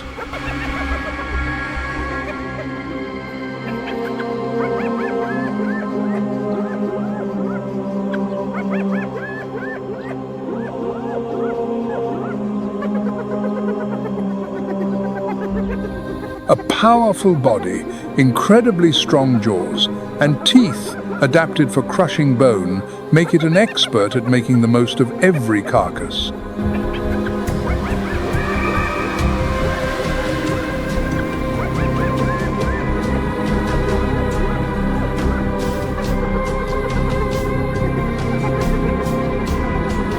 Its bite force is one of the strongest among carnivorous mammals, allowing it to break structures that other predators would leave behind.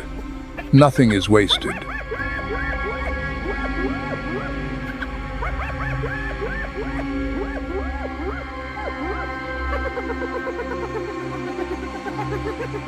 The spotted hyena's hunting strategy is based on endurance and cooperation.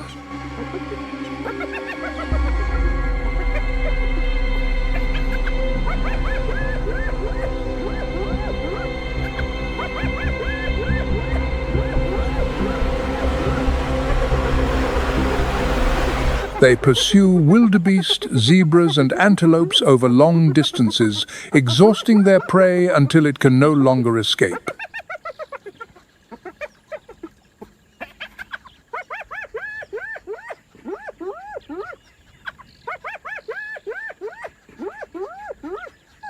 Contrary to popular belief, they do not solely depend on the leftovers of lions.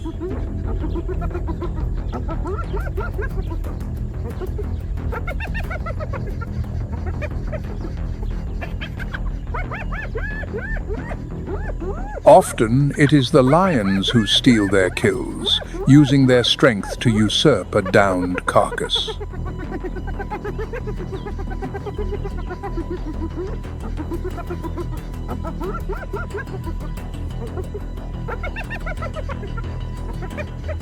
The social life of the hyena is complex and ruled by a matriarchal system. Females dominate the males and lead the clans, which can number over 80 individuals.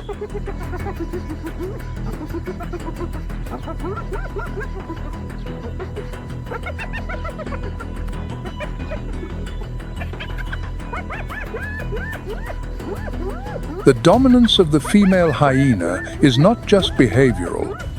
It is reinforced by one of the strangest biological traits in the mammalian world.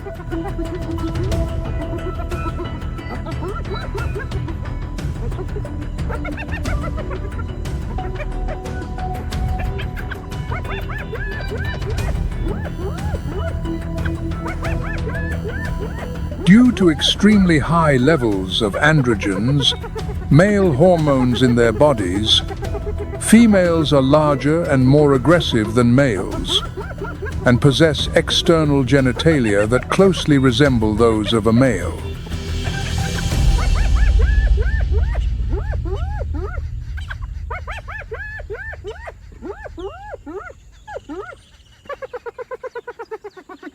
This unique trait makes mating and birth incredibly difficult, but it is also the foundation of an absolute female-led social order.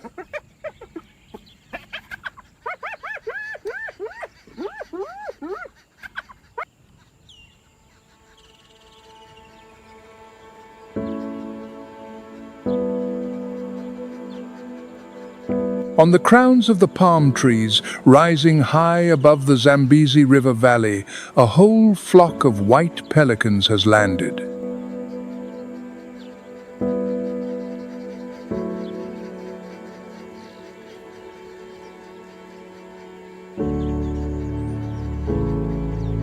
Their large silhouettes look particularly striking against the fan-shaped palm leaves, illuminated by the soft evening light.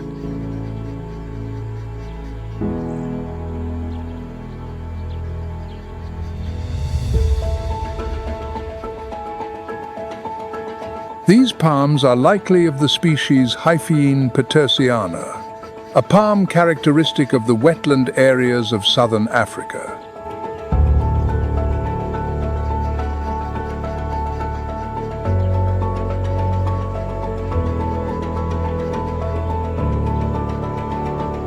The pelicans sit solidly and calmly, as if guarding their kingdom from on high.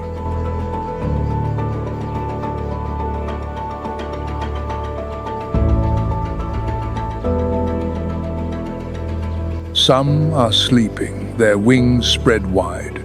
Others have tucked their beaks into their feathers, preparing for sleep.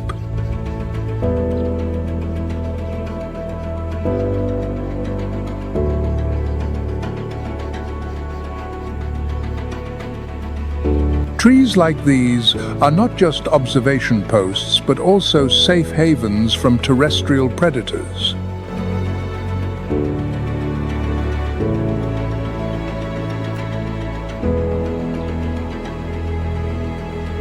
On the arid plains, a soft golden light spreads.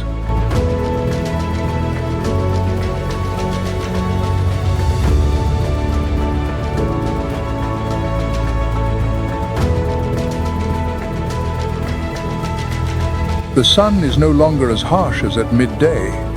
but it still generously illuminates the burnt grass, the coppery leaves of the bushes, and the backs of the animals.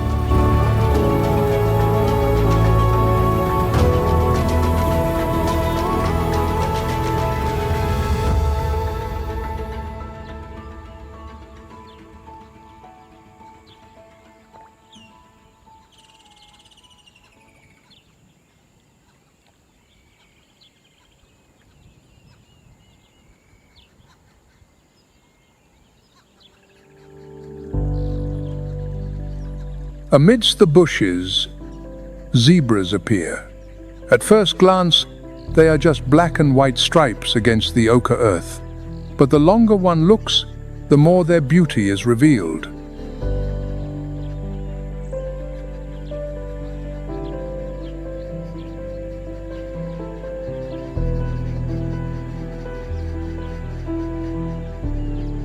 Each zebra has a unique pattern, like its own personal passport.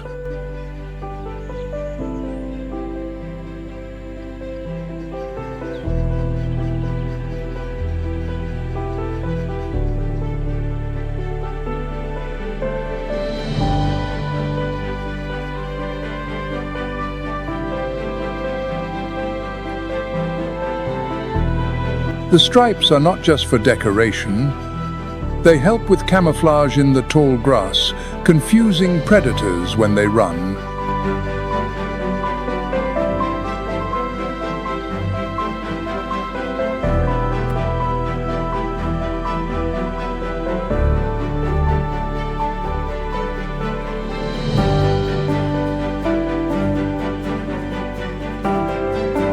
And they may even protect against biting insects by reflecting light in a certain spectrum.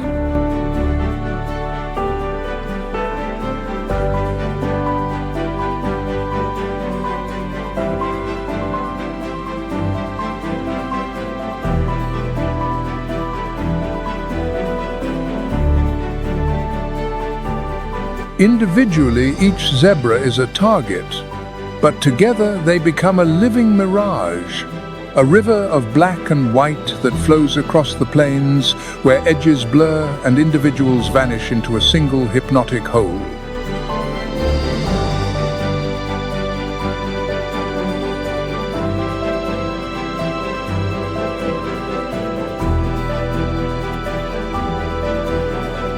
It is a secret whispered between them.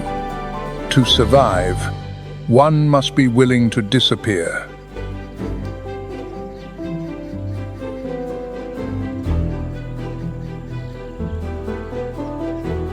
The stripes not only hide the zebra, but they hide it in plain sight, turning the herd into a giant, mesmerizing, and elusive optical illusion.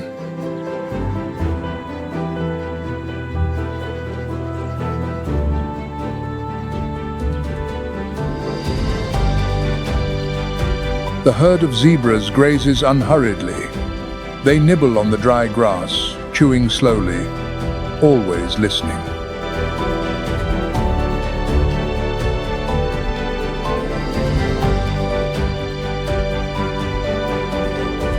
Zebras have excellent hearing and sharp vision.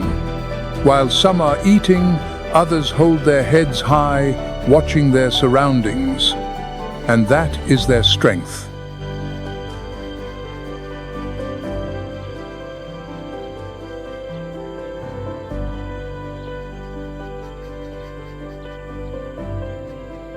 It is through solidarity that the zebra can survive on the open plains, where danger can lurk from any direction.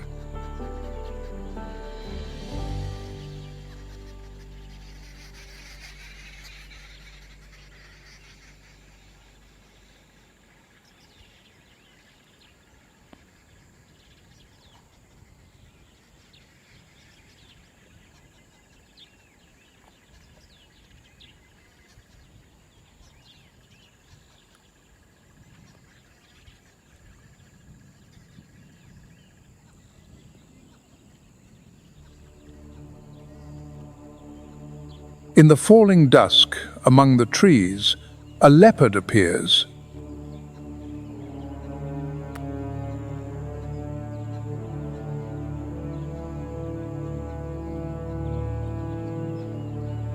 It seems to emerge from the landscape itself. The spots on its skin blend with the foliage, with the fallen leaves, and with the bark of the trees.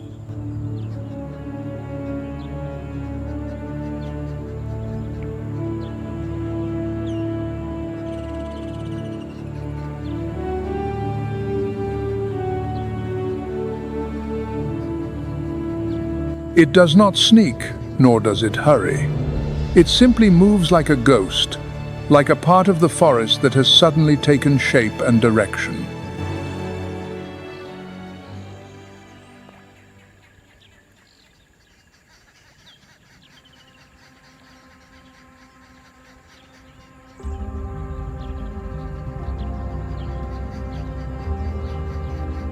In every corner of wild Africa, the brutality of nature is a non-negotiable law.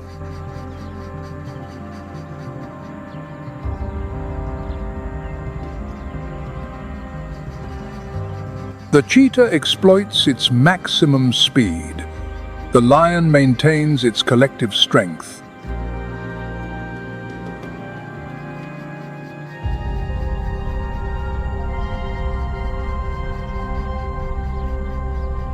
The leopard dominates with stealth. The wild dog executes organized hunts. The spotted hyena imposes endurance and opportunity.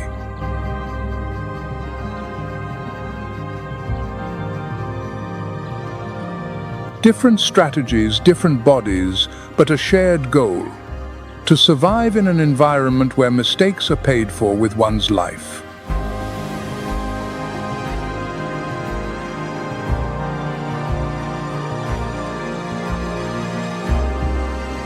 The drama of wildlife is not limited to direct confrontations.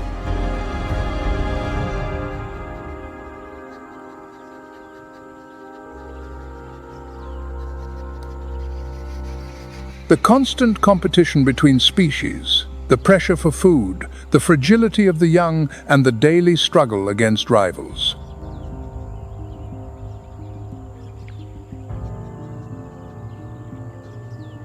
The atmosphere is always tense, where the victory of one means the inevitable defeat of another.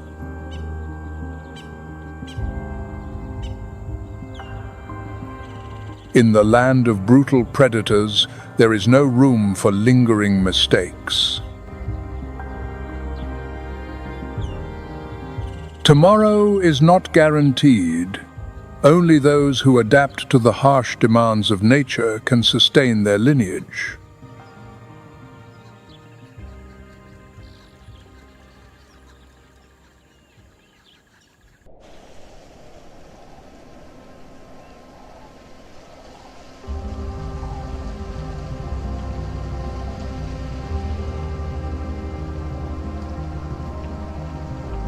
In the Arctic and subarctic regions of Alaska, the snowy owl's pure white plumage blends perfectly into the icy landscape, providing the perfect camouflage.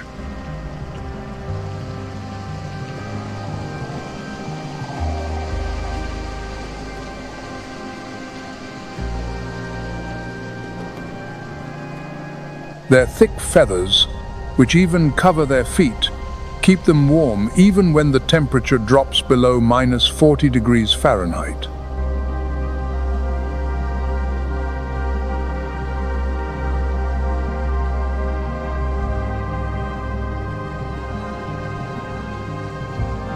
The snowy owl is a master hunter of the Arctic. Unlike many other owl species, the snowy owl is diurnal, especially during the summer months.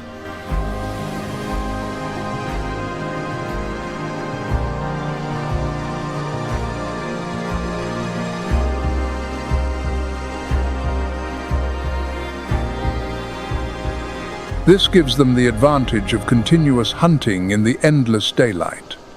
They glide over the snow, using their keen eyesight to spot the slightest movement.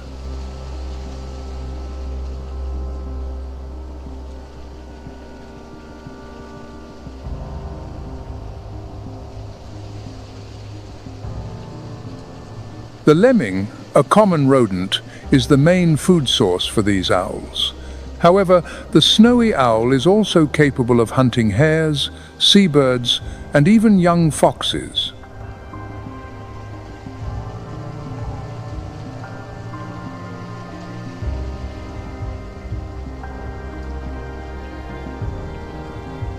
However, the breeding cycle of the lemming, the snowy owl's main food source, has been severely affected by the changing temperatures and snow conditions.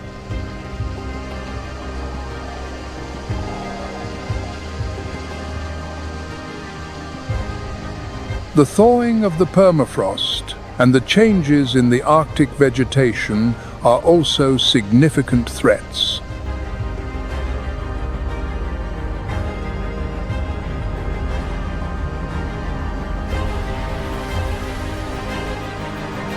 These challenges have put increasing pressure on the snowy owl populations, making it harder for them to survive in the ever-changing Arctic environment.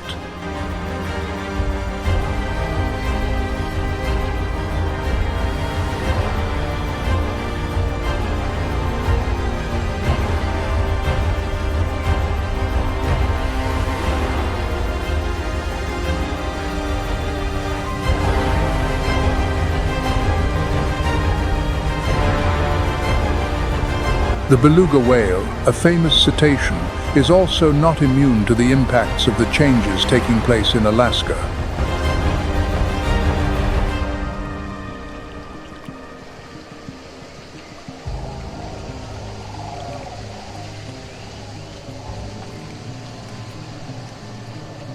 As a marine animal characteristic of the Arctic regions, the beluga is known for its ability to thrive in harsh environments.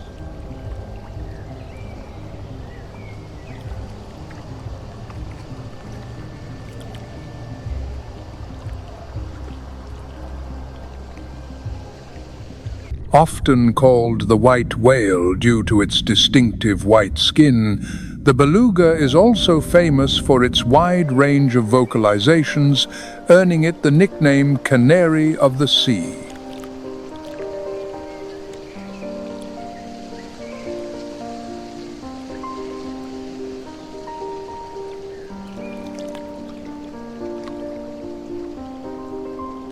The beluga follows a unique seasonal migration pattern.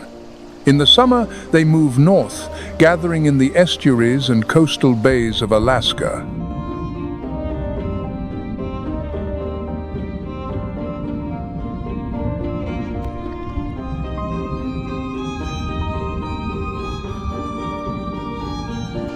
When winter comes and the sea ice forms, the belugas migrate south to find open water.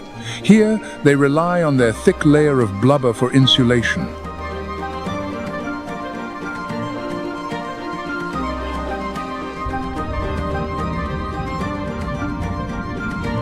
They live in small groups.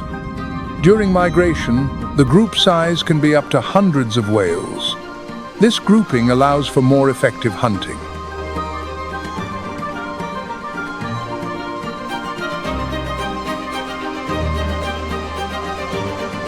Their diet consists of a variety of species, such as octopus, squid, crabs, shrimp, and fish, like salmon and cod.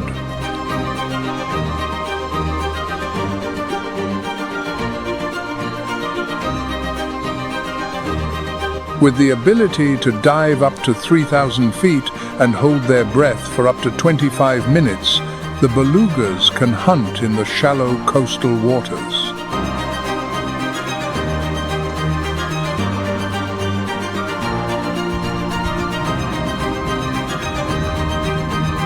One of the most important skills of the beluga is echolocation, or the use of sound waves to locate their prey.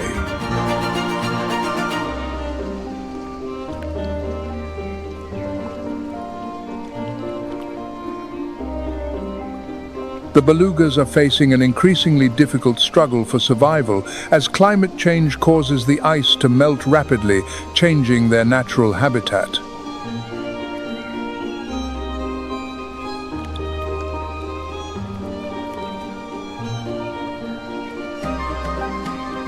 The warmer, less icy waters have forced the belugas to migrate further south in search of food and shelter.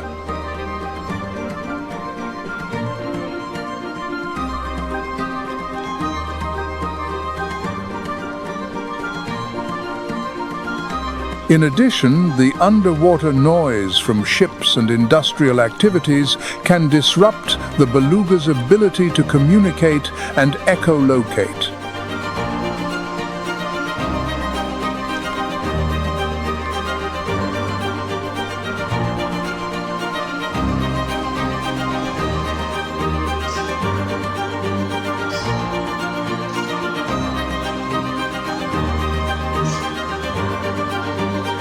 From the ice flows of the Arctic, the ecosystem gradually transitions to a new landscape, the taiga forest.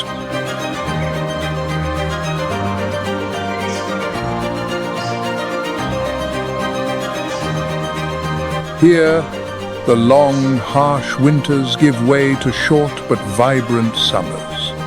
The biting cold of winter, where temperatures often drop below -22 degrees Fahrenheit.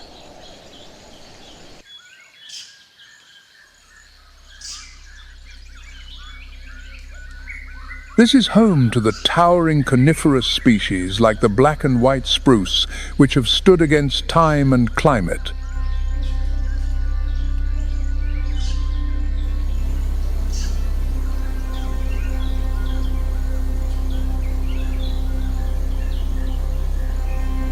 However, climate change is gradually altering the natural balance. The warmer temperatures and longer summers bring an increasing risk of wildfires.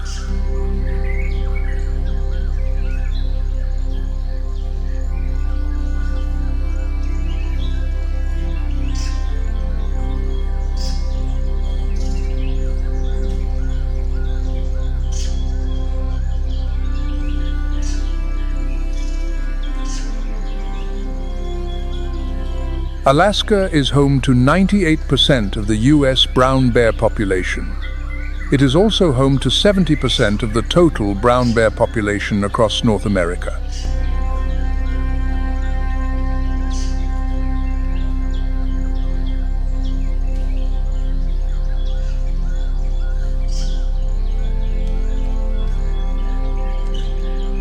Across Alaska, from the majestic mountain ranges to the vast plains, the brown bear dominates the landscape.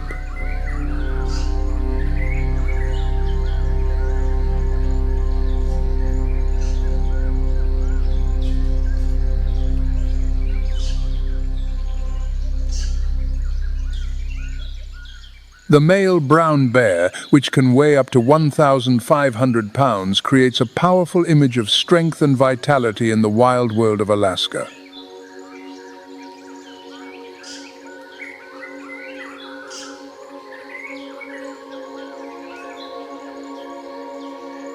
The brown bear is an omnivore with a varied diet, but in the taiga, their most important food source is salmon.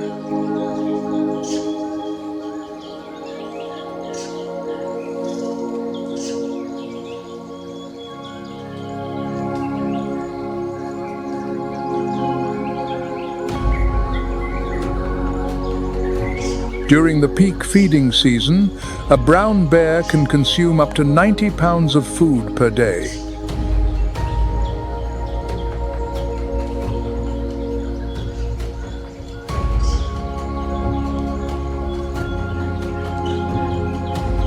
The fat-rich salmon allows them to gain weight quickly and store enough energy to survive the harsh Alaskan winter.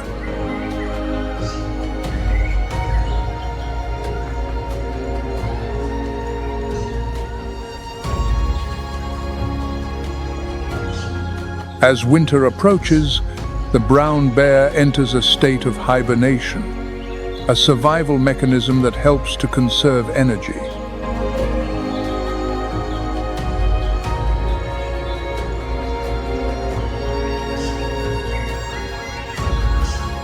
However, global warming is drastically changing the brown bear's habitat in the taiga forests of Alaska.